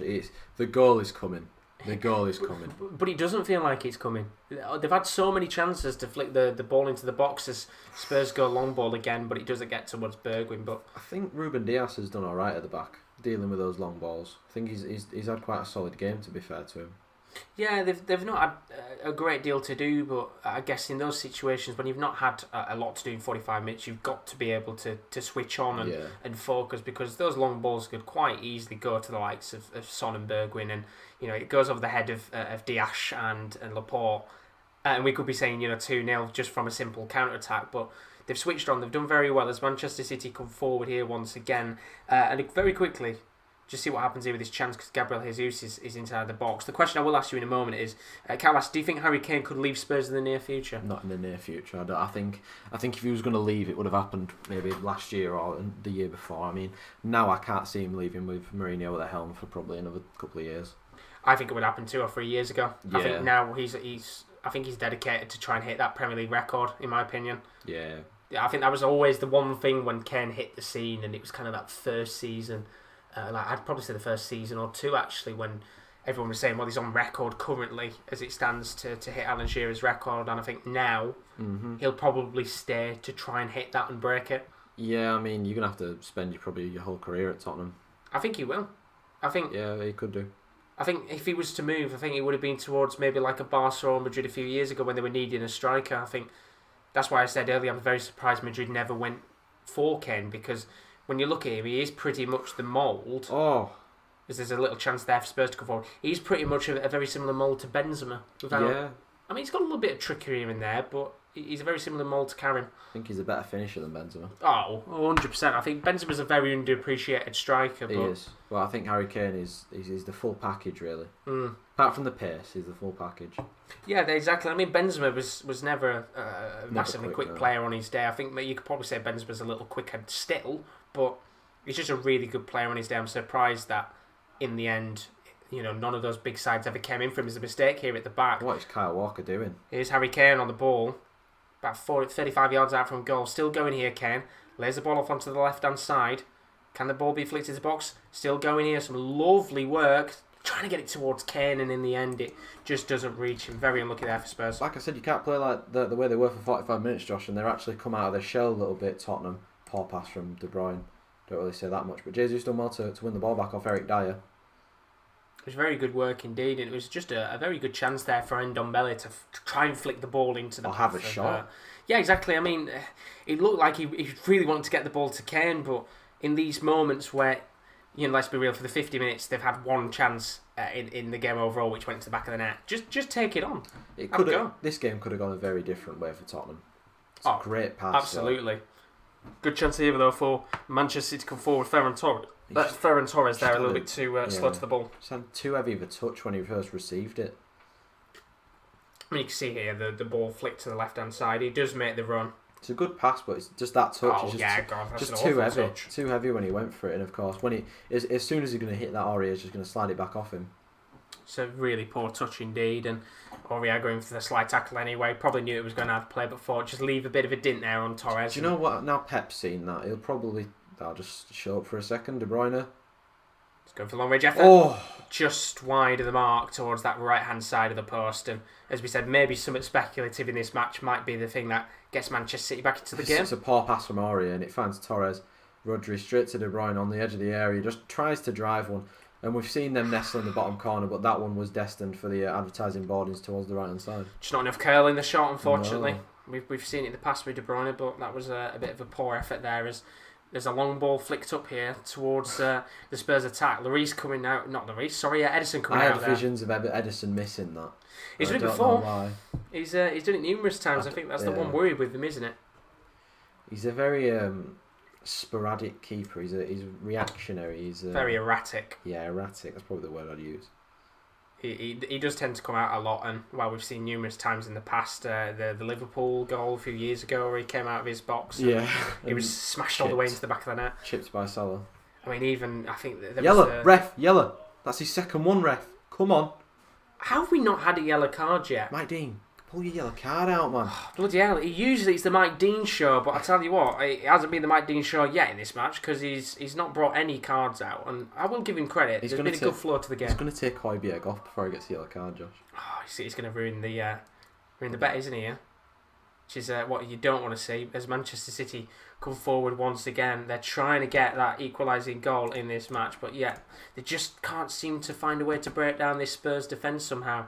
Well, there is another speculative effort taken on, but it's straight into the hands of Hugo Lloris there. And again, we've seen them nestle in the bottom corner or the top corner from Mahrez. It's probably a trademark Mahrez run, but it just doesn't get the height of the elevation on the ball. I think he's falling as he hits it as well, and it's just straight into the arms of Hugo Lloris. 2 more shots on target for City. They are getting more shots on target, but I think the goal's coming anyway. I can see the goal coming. I think a substitute's coming soon, and as I said, I still don't see the goal coming for now until those substitutes are on. I just think Mahrez has been poor. Ferran Torres hasn't done a great deal so far in this match. You've seen little bits of him here and there, but I think Sterling needs to come on in this game. If he's fit enough, of course. And Aguero. Yeah, I think those two will be the important players to really change the game up. But Carl's put in the chat, do you think Pep will leave City if they don't win the Champions League? Of course, just signed a new contract, hasn't he? Just signed a new contract, so I can't see him leaving even if they don't win the Champions League. I don't think they will win the Champions League. De Bruyne tries to lay a ball into Gabriel Jesus, but it's just a little bit too wary to the Brazilian. But back to the Pep situation. Well, there's 3 men warming up there, isn't there? Back to the Pep situation, sorry. I just can't see him leaving now he's signed that 2-year deal.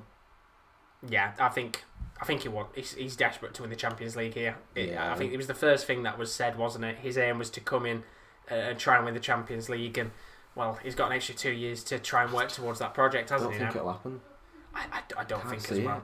Even though they've spent so much money on players, they're always lacking in a certain position. They just last year, the fact that they just couldn't get over Lyon. I mean, good teams like Bayern Munich would have absolutely dispatched Lyon.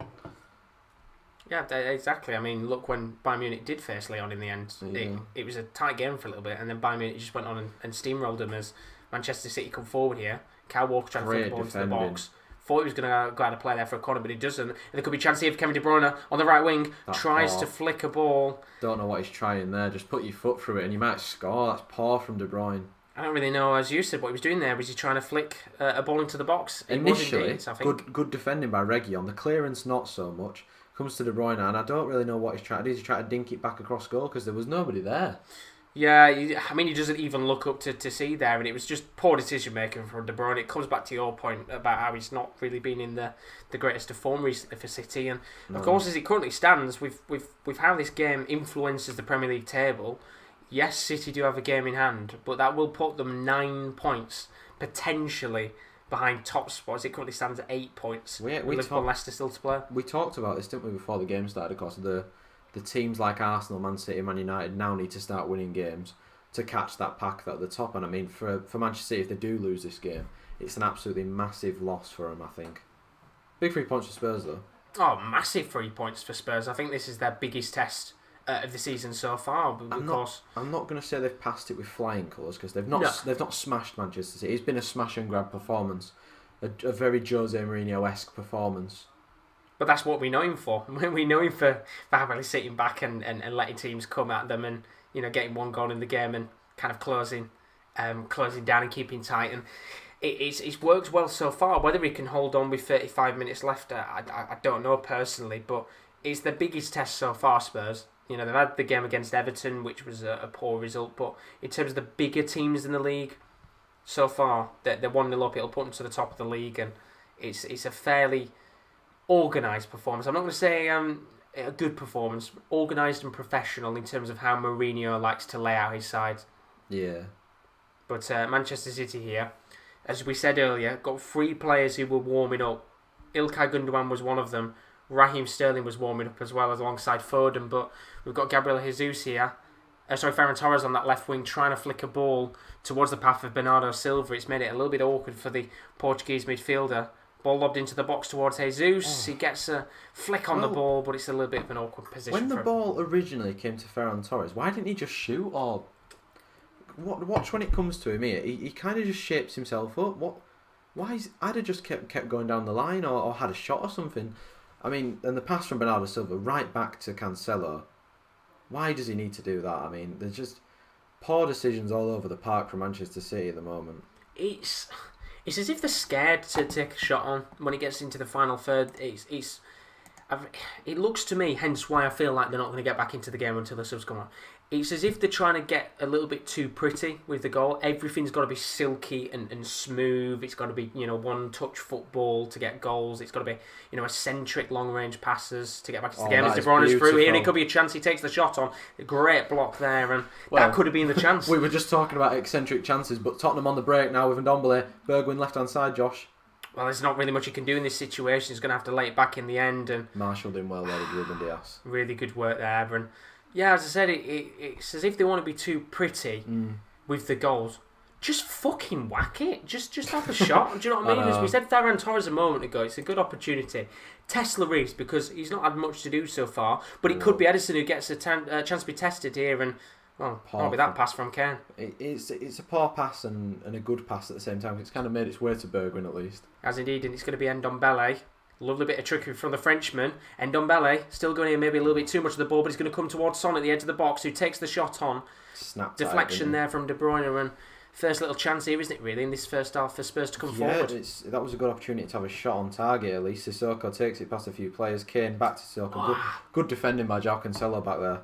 Really good defending indeed, and now Manchester City are going to try to look to come forward in this game with about half an hour left of action. I think we will see a change from probably both sides soon. I think we might see Bale come on as well, as Manchester City look to come towards that right hand side of the pitch. You can see a run from De Bruyne inside of the box. He makes that run, he takes the shot on, and it's going to be a corner. Good chance here for Manchester City to try and get that equaliser. I think De Bruyne is just waiting until Aguero comes on, to be honest. I think he wants Aguero on, because I mean, watch when he whacks this in, nobody there. But that's the thing, that's where Aguero would be, and I think I would be very surprised if Aguero's not on within the next 5 to 10 minutes, to be honest. Or Sterling. They need some sort of change. When I said Laporte scoring a header earlier, it's going to be where he scores it, Josh. Well, it could be now. Kevin De Bruyne is going to flick a ball into the box, and it's not going to come nowhere near Laporte, Kieran, unfortunately. Never mind. But it could maybe come from this chance here. He's still up there.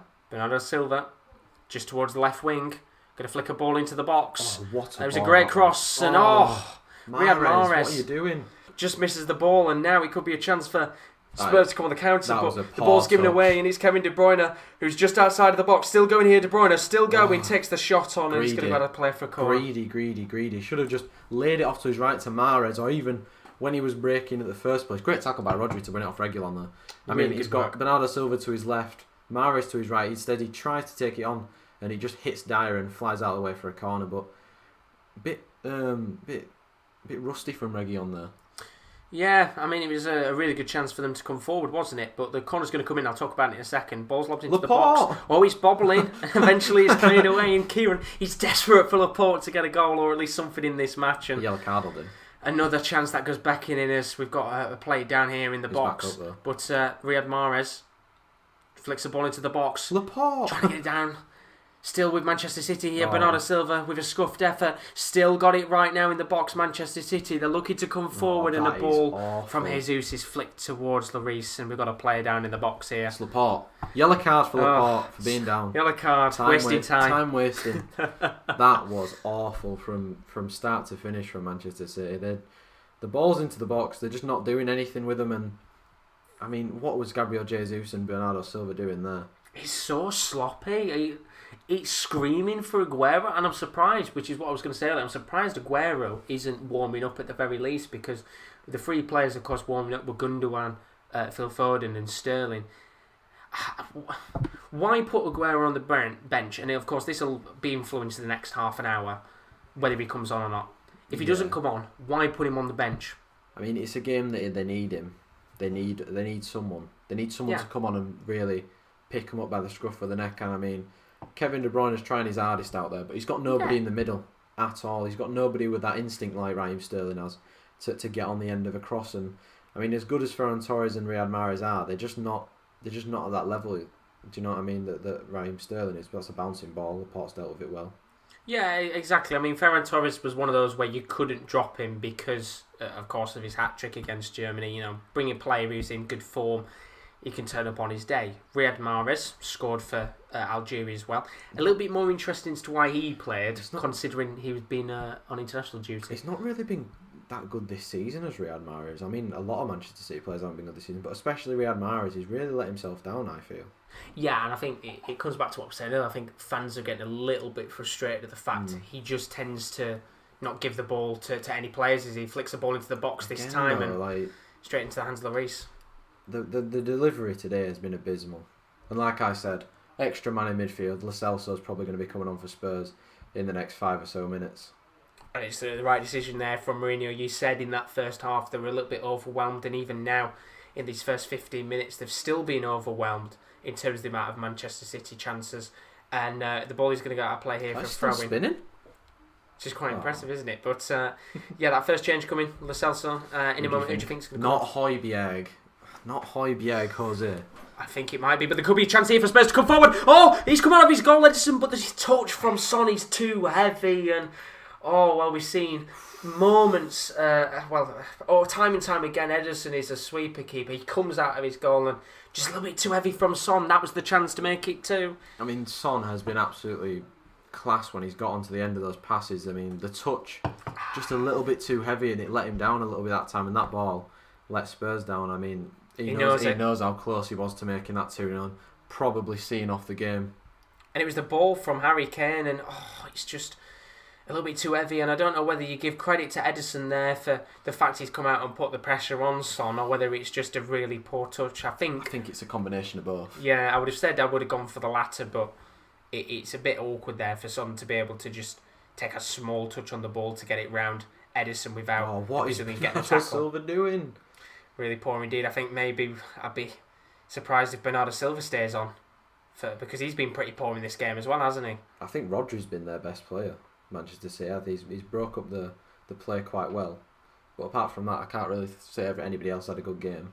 No, I think it's been a fairly quiet game indeed. But we are going to get that first substitution of the match, and Ndombele is going to come off here. Giovanni Lo Celso coming on. Right decision? I think he's played well in Ndombele, but of course he's maybe not got the stamina for this.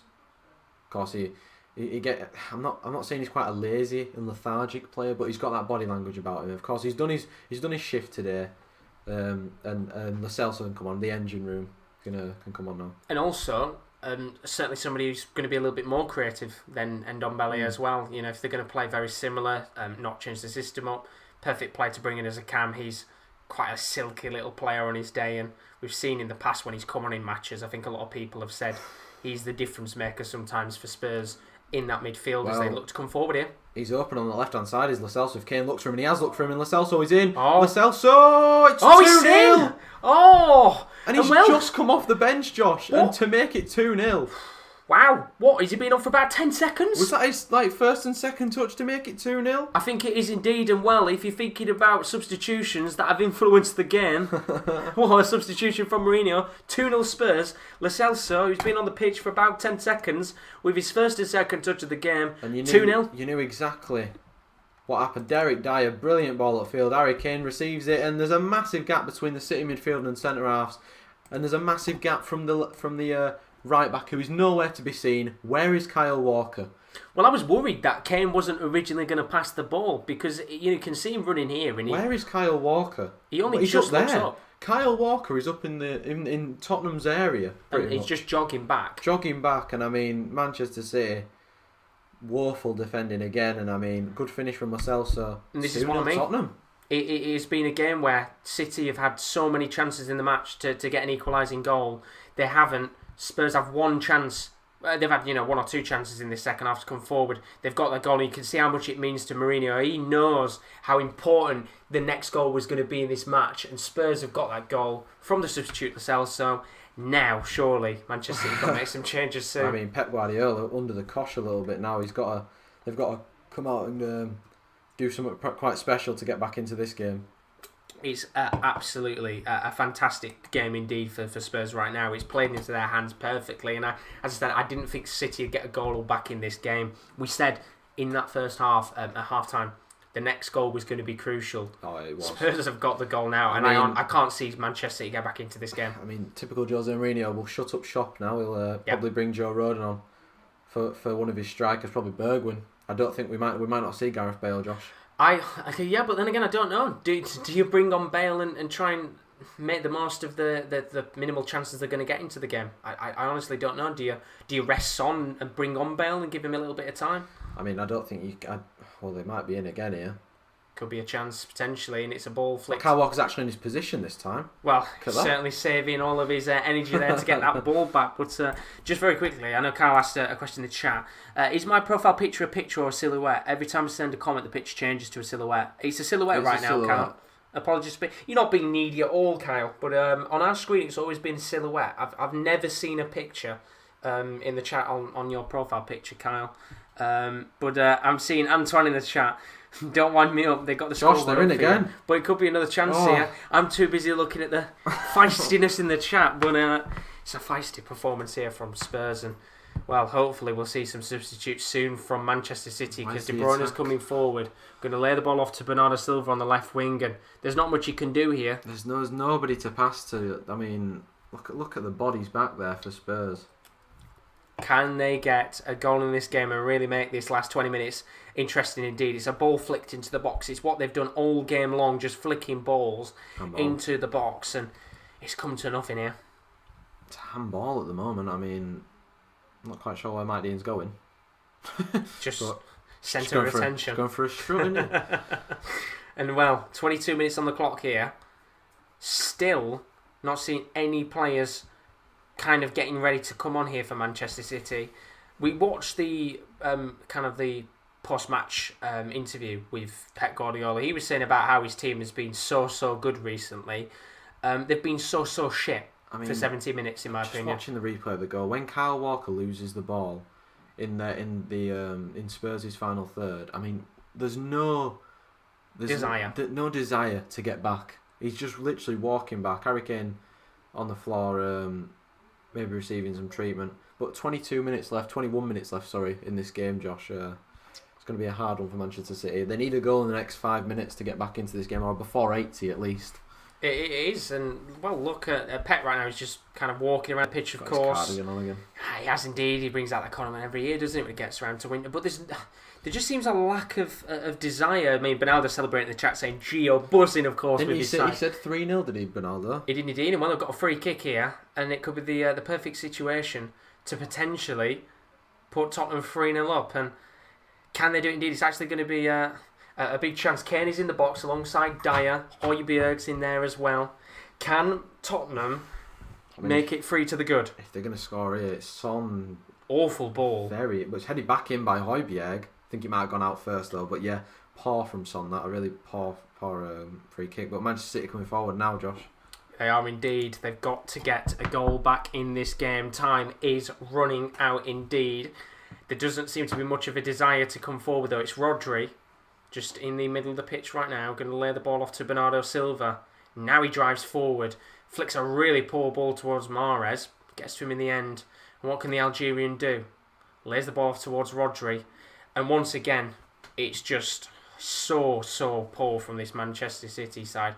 Get some players onto the pitch right now, Pep, because there's just a lack of, there's a lack of players to play the ball to inside of the box. That was poor. And that's why Rodri has to flick the ball just into the box in the hope that somebody will get a touch on it.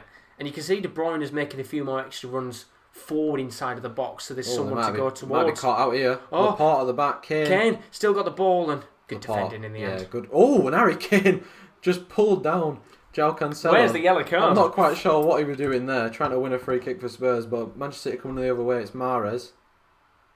Still coming here, Mahrez.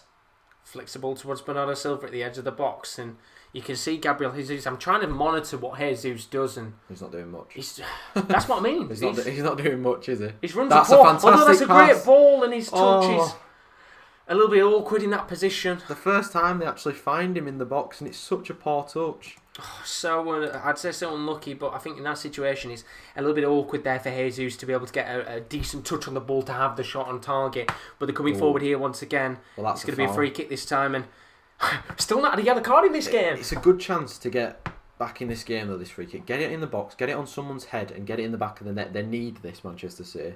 They really do indeed. So 19 minutes left on the clock here. Still no yellow cards, and here we go. 2 substitutions coming on. Riyad Mahrez is the first sub. He'll be coming off for Raheem Sterling. And Phil Foden will be coming on as well. And that is going to be Bernardo Silva coming off. I think that is 2 substitutions that are, right decisions there from Pep Guardiola. 1 substitute left to come on. Now, Gundogan was warming up earlier. I think we'll probably see Aguero warming up at some points too. But you'd hope so, wouldn't you? I'd expect to. But De Bruyne's going to stand over this. He's going to have a shot here. Do you think? I think he might have a shot here. Well, Raheem Sterling, nod it into the back at net, lad. Here is De Bruyne. He's gone for it as well. What did I tell you? That almost went in, though. I mean, credit to him. It was a decent chance in the end, but you kind of knew it well. And well, this is a perfect substitute to bring on in terms of counter-attacking. I told you, I don't think we're going to see Gareth Bale, Josh. I think we will. I don't know. I mean, if so, it's going to be quite late into the game. I guess it all depends, doesn't it, really, on how this next, I would have said 10 minutes goes. But Bergwijn coming off for Lucas. We haven't really seen much of Bergwijn today or really for the majority of this season. But to be fair, he's been there when they've needed him to. A couple of long balls guided towards him. Just couldn't, though, really get much of an influence in the game. No, I think he's done quite well, though, Steven Bergwijn today. Just like you said, getting onto the end of those loose balls and stuff. Of course, it's all up to the 11 on the pitch for Spurs to see this through and get this victory, which they probably will get. But I mean, we can't say anything now because still 17 minutes left, and football's a weird sport. It is indeed, and well, if you watched the Sports Con yesterday, you saw a team who were 2-0 up and looking fairly comfortable in the game, and then a team came back 3-2. Are we going to get something similar tonight? We'll have to find out because they are coming forward here, Manchester City, and of course, it'll be interesting to see how Foden and Sterling can influence this game over the next few minutes. And just looking at the chat right now, Cal's asked, there's a few questions in the chat. Cal's asked, are Spurs contenders to win the Premier League? Yeah, I think there's a lot this season. There are quite a few teams are contenders. I don't think anybody's nailed on yet. So yeah, I think so. I would agree with you indeed, although we're just seeing the right now on Sky, goals conceded in the 76 towards the 90th minute. Spurs have conceded 5 goals. That's more than they've conceded in the rest of the match. Of course, well, we know what match that had 3 of goals in, the West Ham game, where they conceded 3 pretty late on in that match. Don't know whether they'll be able to, whether something similar happened tonight. I doubt it. God, if it did, they would never live it down. I mean, the other goal as well, of course, was against Newcastle, which we'll not speak about that one. Yeah. That was a very poor goal indeed, yeah. VAR influencing that decision in terms of the late goal in the match. And then Chris has asked in the chat as well, which trophies do you think Tottenham are most likely to win this season? Europa League. I think Mourinho loves the Europa League. He knows how to win it as well. But Spurs coming forward again, Josh. Harry Kane, good defending. I'll say good defending, but he's been given us a free kick. I think as well, do you think now it's worth them taking a punt in the Carabao Cup because they play Stoke in the next round? I mean, they'll, why not? They should beat Stoke. The hard thing is for any club when it gets to around. Well, I mean, it's a weird season this season with Europe and stuff. It's juggling the Europe and the Premier League. Do you know what I mean? We couldn't do it when we had Mourinho. Spurs are looking like they can do it at the moment, but we're not sure. Of course, we're only halfway through the actual games in the groups and stuff. It's hard to juggle multiple fixtures. But Eric Dyer's lining this free kick up, Josh, about 25 yards out. Well, why would it be very Eric Dyer-esque to just smash this into the back of the net and really kill this game off? But as I said, why not go for the Carabao Cup? Because, as you said, you'd expect them to beat Stoke. Yes, Stoke are in form. Then they'll have a double leg semi-final against someone. Exactly. I mean, it's probably going to be the 4 big boys left, but you never know with the Spurs side. I don't know. Everton are good. We might lose to them. Very true indeed. But Eric Dyer standing over this free kick. He's going to hit it at goal. It's deflected off the wall and doesn't come to anything in the end, and it's booted away by Rodri with 15 minutes left on the clock, and it's booted up the pitch as well by Spurs towards Lucas, who does very well to get a touch on the ball, but I think it's going to be should be Spurs free throw-in as Rodri. You could quite clearly see what Rodri was saying there to Mike Dean. I think he has a few expletives. What is happening in the chat here? Well, just seeing right now, Chris saying, of course, we asked about the trophy situation.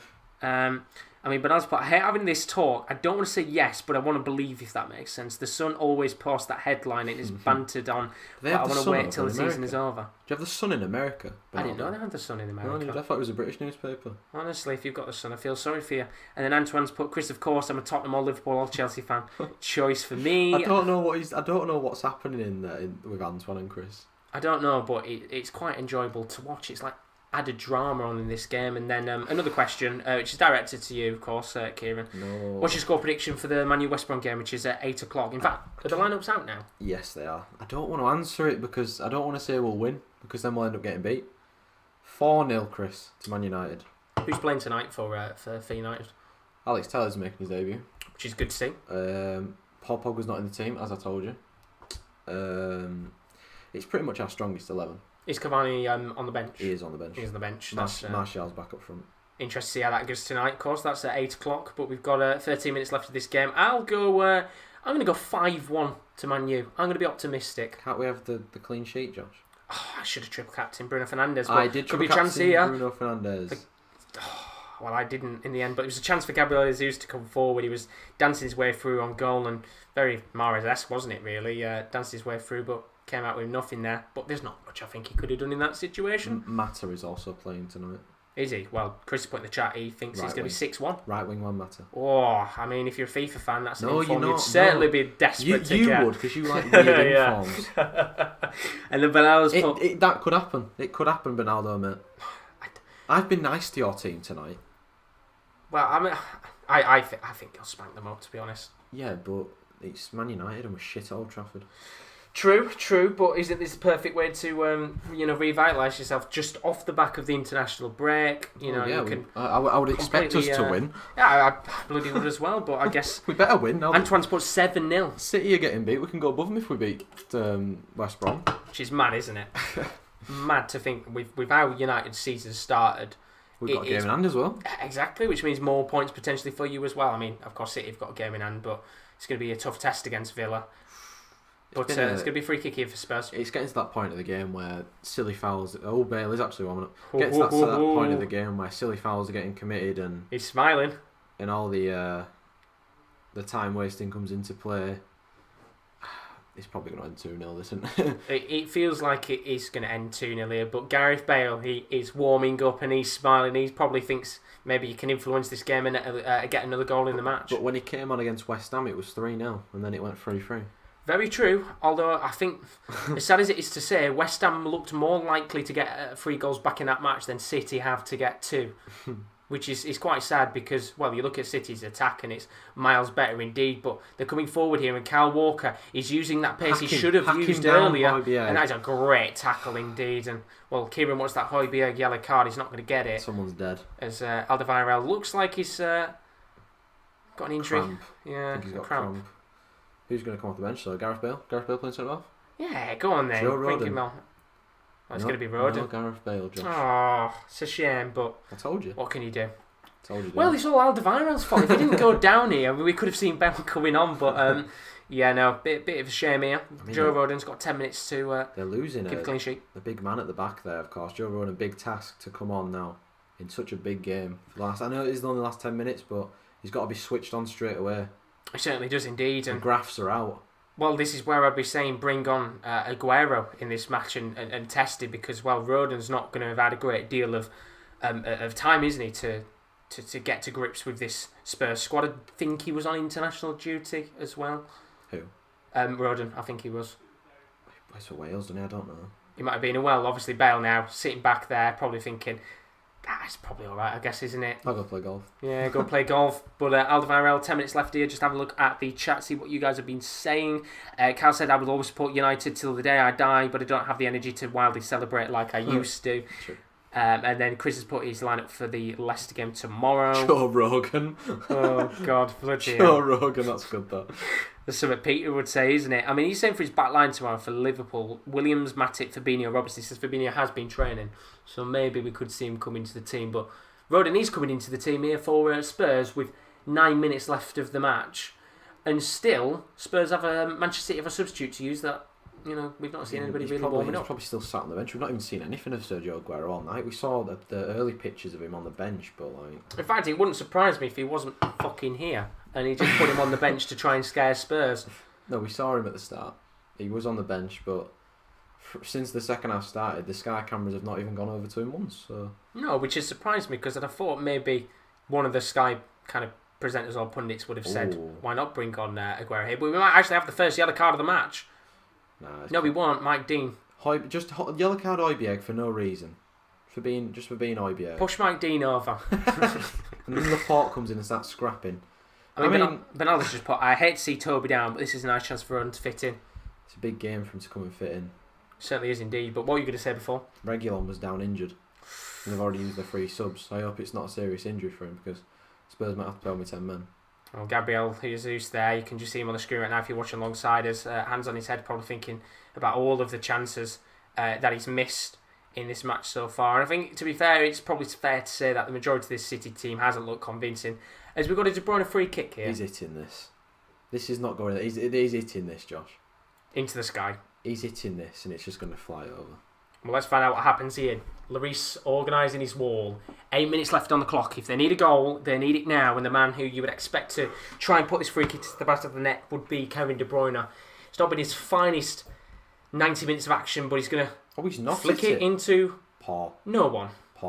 And it goes out of play for a goal kick, which pretty much sums up Manchester City's performance tonight, hasn't it, Kieran? Yeah, that was a really poor free kick. I thought he was going to hit it. I mean, I'd have hit it, but Raheem Sterling couldn't even get anything on it at the back stick there. And I mean, well, with the substitutes they brought on, we haven't seen anything of Phil Foden or Sterling, have we, really? No, they've not really been in the game. I think Tottenham have really marshalled these last 5 or so minutes really well, and I mean, coming forward again here. They've got back into the game. It's been one of those where they've had a little bit more possession in this match, Spurs. Not really used it to attacking intent, but...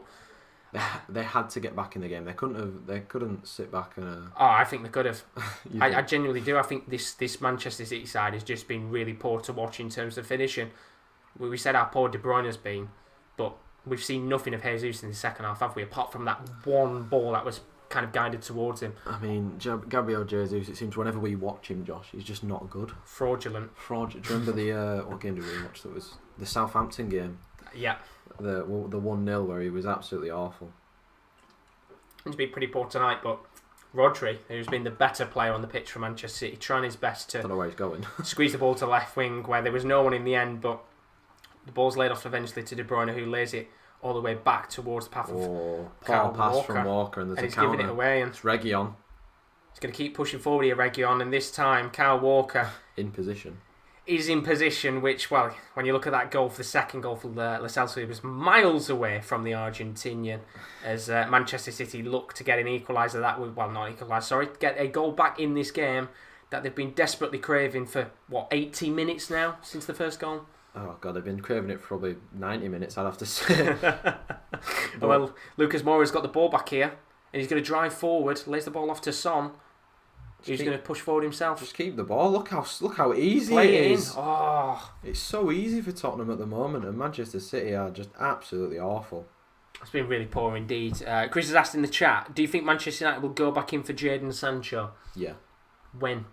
I don't know. Maybe to be honest, he looks out of favour at Dortmund, and yeah, I think we'll go back in for him in January. Do you think so? We're just seeing right now, fewest points after 7 games. This is the fewest amount of points Pep Guardiola has ever had in his career. Of course, he had 16 points at this stage in his first year at Manchester City. They look... The thing is with this Manchester City side, right, is the first year that Pep was in, they were shambolic at the back. It's just role reversal this year. They look really poor in attack, which has cost them. I mean, you could say the same thing about the defence as well. I mean, Kyle Walker being out of position cost them that second goal, and the first goal was just they just got picked apart, didn't they, by that ball over the top? And I mean, you can't be doing that if you want to win it. If you want to win a Champions League, you can't be giving stuff away like that. And they might be in again here, Tottenham. Go on, IBA, go on. I think he's offside. Yeah, I think he would have been offside in that situation, and Kyle Walker gets the ball in the end. But they look... It's like they've gone back to square one, as if it's the team that we saw at the beginning when Pep took over, when it was Otamendi and Bravo. Like, they just... He's been poor. And is it because they've had the strikers' injuries? I guess that comes into factor. There could be a chance here for Manchester City, and Gabriel Jesus. Awful. Once again, too many touches on the ball. Just take the shot on. As I said, just look tonight, Manchester City look like they've been trying to get the fancy goal, one-touch football here and there, and ultimately it's cost them in the end, I think. Yeah, they've done really well, Tottenham, just marshalling those defenders. But I mean, City have just been really woeful. That's a really bad pass from Sterling as well. They've been really poor indeed, and Spurs coming forward here on the left wing. It's Harry Kane up against Rodri there, and he beats Rodri for pace. The wheels on the man. He's going to keep going here, and eventually he's fouled, and it's exactly what Spurs want to do at this stage of the game. The first yellow card... That was Ruben Dias. ...comes out, and it's not the man you want. Why wasn't it Laporte? Very unlucky indeed, but Kane doing exactly what you'd expect at this stage of the match. Runs all the way down the pitch, then keeps going. Rodri fouls him in the end, and it's a very good position here to maybe flick this into the box or play it short and just waste a bit of extra time. Yeah, I mean, yellow card for Dias, first one of the game. We need another 2 and we need Sterling to score. No pressure. 3 minutes, plus added time left. Nothing easy. I mean, Bernard's put in the chat, I'm surprisingly confident in this game. Our last few matches with City have been good for us, and our form has been amazing lately. Last time it ended Tottenham 2, Manchester City. Liverpool went on to win the league with a winky face. So whether that happened again, we'll have to find out.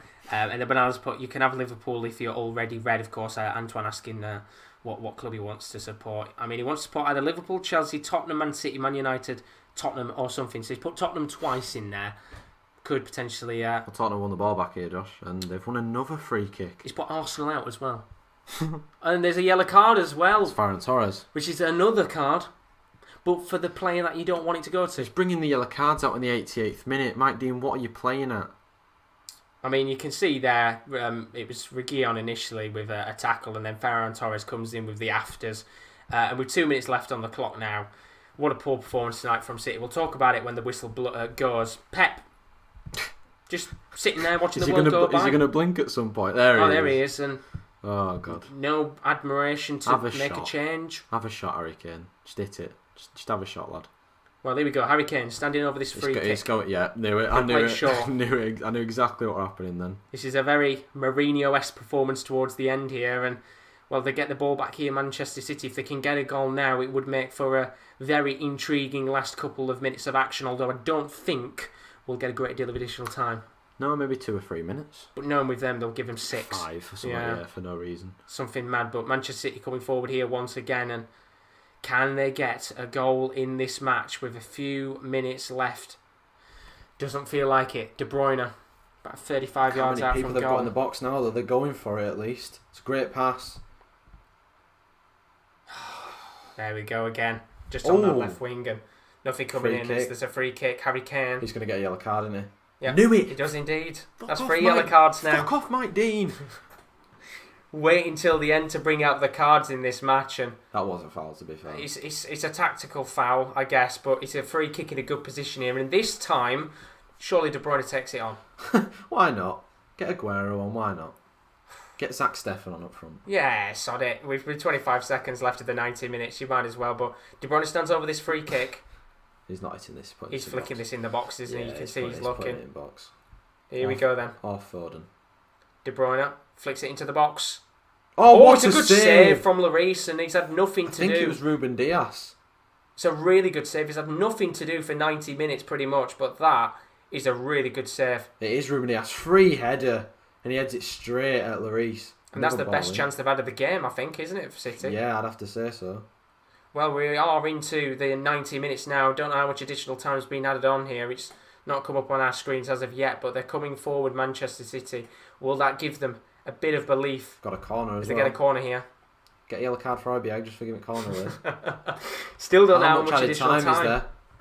Do they know themselves here, Sky? Well, the corner's going to be whipped in anyway in a moment as they try to push for that goal. It's flicked into the box. And Ruben Dias leaves it. Sterling. Still don't know. 3 minutes of additional time here. Cancelo. Chance taken on, and it's wide of the top right hand side of the post. And 2 minutes left, Josh. Well, surely now it's game, set and match. It looks that way. It certainly does look that way. I mean, Chris has asked in the chat, has Bernardo Silva done anything since refusing to clap during Liverpool's Guard of Honour? True. So very fair point, Chris. He was shit tonight, it was Bernardo Silva. He's been really poor.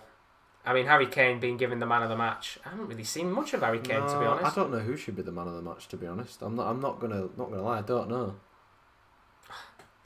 I honestly don't know, Josh. I don't really know. You can't give it to Lo Celso for maybe Son. Yeah, I guess you could say, and you can see Mourinho now just. You could say Eric Dyer's had a good game. Yeah, maybe one of the defenders. Yeah. Because there's been an onslaught of attacks tonight, and Eric Dyer and it's been a weird game. Alderweireld did very well indeed. It's been a weird game. It has. It's been a weird game, but an enjoyable game to watch because there've been plenty of chances for City, but we've got a minute and 20 left. It's not been a boring 2-0 game at all. No. It's just been a very astute performance, and as I said, I personally never felt like Man City were ever going to get back into the match. I did, but of course they didn't. Yeah, well, unless they get a goal back here now, and somehow within the next minute they can get 2 goals, it'd be an unbelievable comeback, which is never going to happen. We'd love that, wouldn't we? Well, it's a great pass. Oh, great volley from Cancelo. That sums up Manchester City's performance tonight. Cancelo taking on a volley from an angle where even Van Basten would have been able to put it into the back of the net, and he was the master of the volley. I think that's all. I think that might be all she wrote, Josh. By the way, I think the fat lady is out and singing. I mean, for Manchester City at the moment. What just a great professional performance tonight from Spurs. Yeah, they've done what they needed to do. Of course, we talked at half time. Bringing that extra man on midfield has really helped them. Because we'd have liked to see Gareth Bale, but he's not come on tonight because of the unfortunate injury to Alderweireld. We've got about 15 seconds left, but Manchester City have been so poor, as they have been all season. They had another substitute to bring on. They had another sub, and I don't get why Pep didn't make all the 3 subs. You know, if you've got a player like Aguero on the bench, he might not be fully fit, but why put him on the bench if you're not gonna bring him into the game? Because this game has cold out for somebody like Aguero. They've got another free kick in the exact same position. Is he going to hit it this time? He's probably take it short. He's going to take it short to the right hand side, I think. Yeah. Why not bring on someone like Aguero to try and change this game up? Don't put him on the bench as a fear factor, because ultimately in the end it doesn't mean anything with Aguero, because Tottenham have a fantastic professional 2-0 win. And Manchester City tonight, they never deserved anything this match as Pep goes down the tunnel to probably cry his eyes out. No, he'll come out in the press conference. We were very good. So good. So good. But they weren't good tonight. No, they weren't. They had awful. so many opportunities, Kieren. Really bad. The best opportunity of the game came in the 90th minute. Really bad tonight. Really poor. They were lacklustre and they've been lacklustre all season, to be honest. They've not really been at their free-flowing best, have they? But another good win for Spurs, 3 points on the board and top of the league. It is indeed. I mean, Rangers for Life has just dropped in to say, as the Jane song goes, Celtic are going down, down, down, down, which is good to see. Rangers for Life was always coming in, putting the Celtic slander in the stream. We love to see you as always. Where's that guy that was in earlier? He'd have hated that. Well, they're always in the chat, both of them. But he says he doesn't mind Rangers, so we're all right in that situation. Right. But Manchester City fans, they certainly will mind the fact that this has been a poor performance tonight. Tottenham, with a massive victory, means they go towards the top of the table. City could be 9 points behind the league leaders, depending on who wins on Sunday. We could be 9 points ahead. They could be 8 points behind indeed. But the question is, of course, what do Manchester City do now? Because it's games. Another poor performance. Start to win games. Play Aguero. Play Sterling. Play the players that will actually win you games. No, of course, it's not that easy. I mean, they need to just look at themselves, I think, because that's a massive performance tonight from Tottenham, and those are the sort of performances in games that the Manchester City should be grinding out and winning. Of course, it wasn't pretty from Tottenham, but they have got the 3 points and the 2-0 win, of course, which looks very good. A win and a clean sheet, and Mourinho will absolutely be loving that. He will indeed. A really good professional performance and a fantastic result tonight for Spurs, who, as Bernardo perfectly said to us earlier, they've got a great record against Manchester City, and that continues on. And what a fantastic game it was. You can keep your eyes out for more games on the channel, because me and Rowan, we're live tomorrow night from 7 o'clock for Liverpool-Leicester, kick off at 7:15 for that match. Should be a cracker.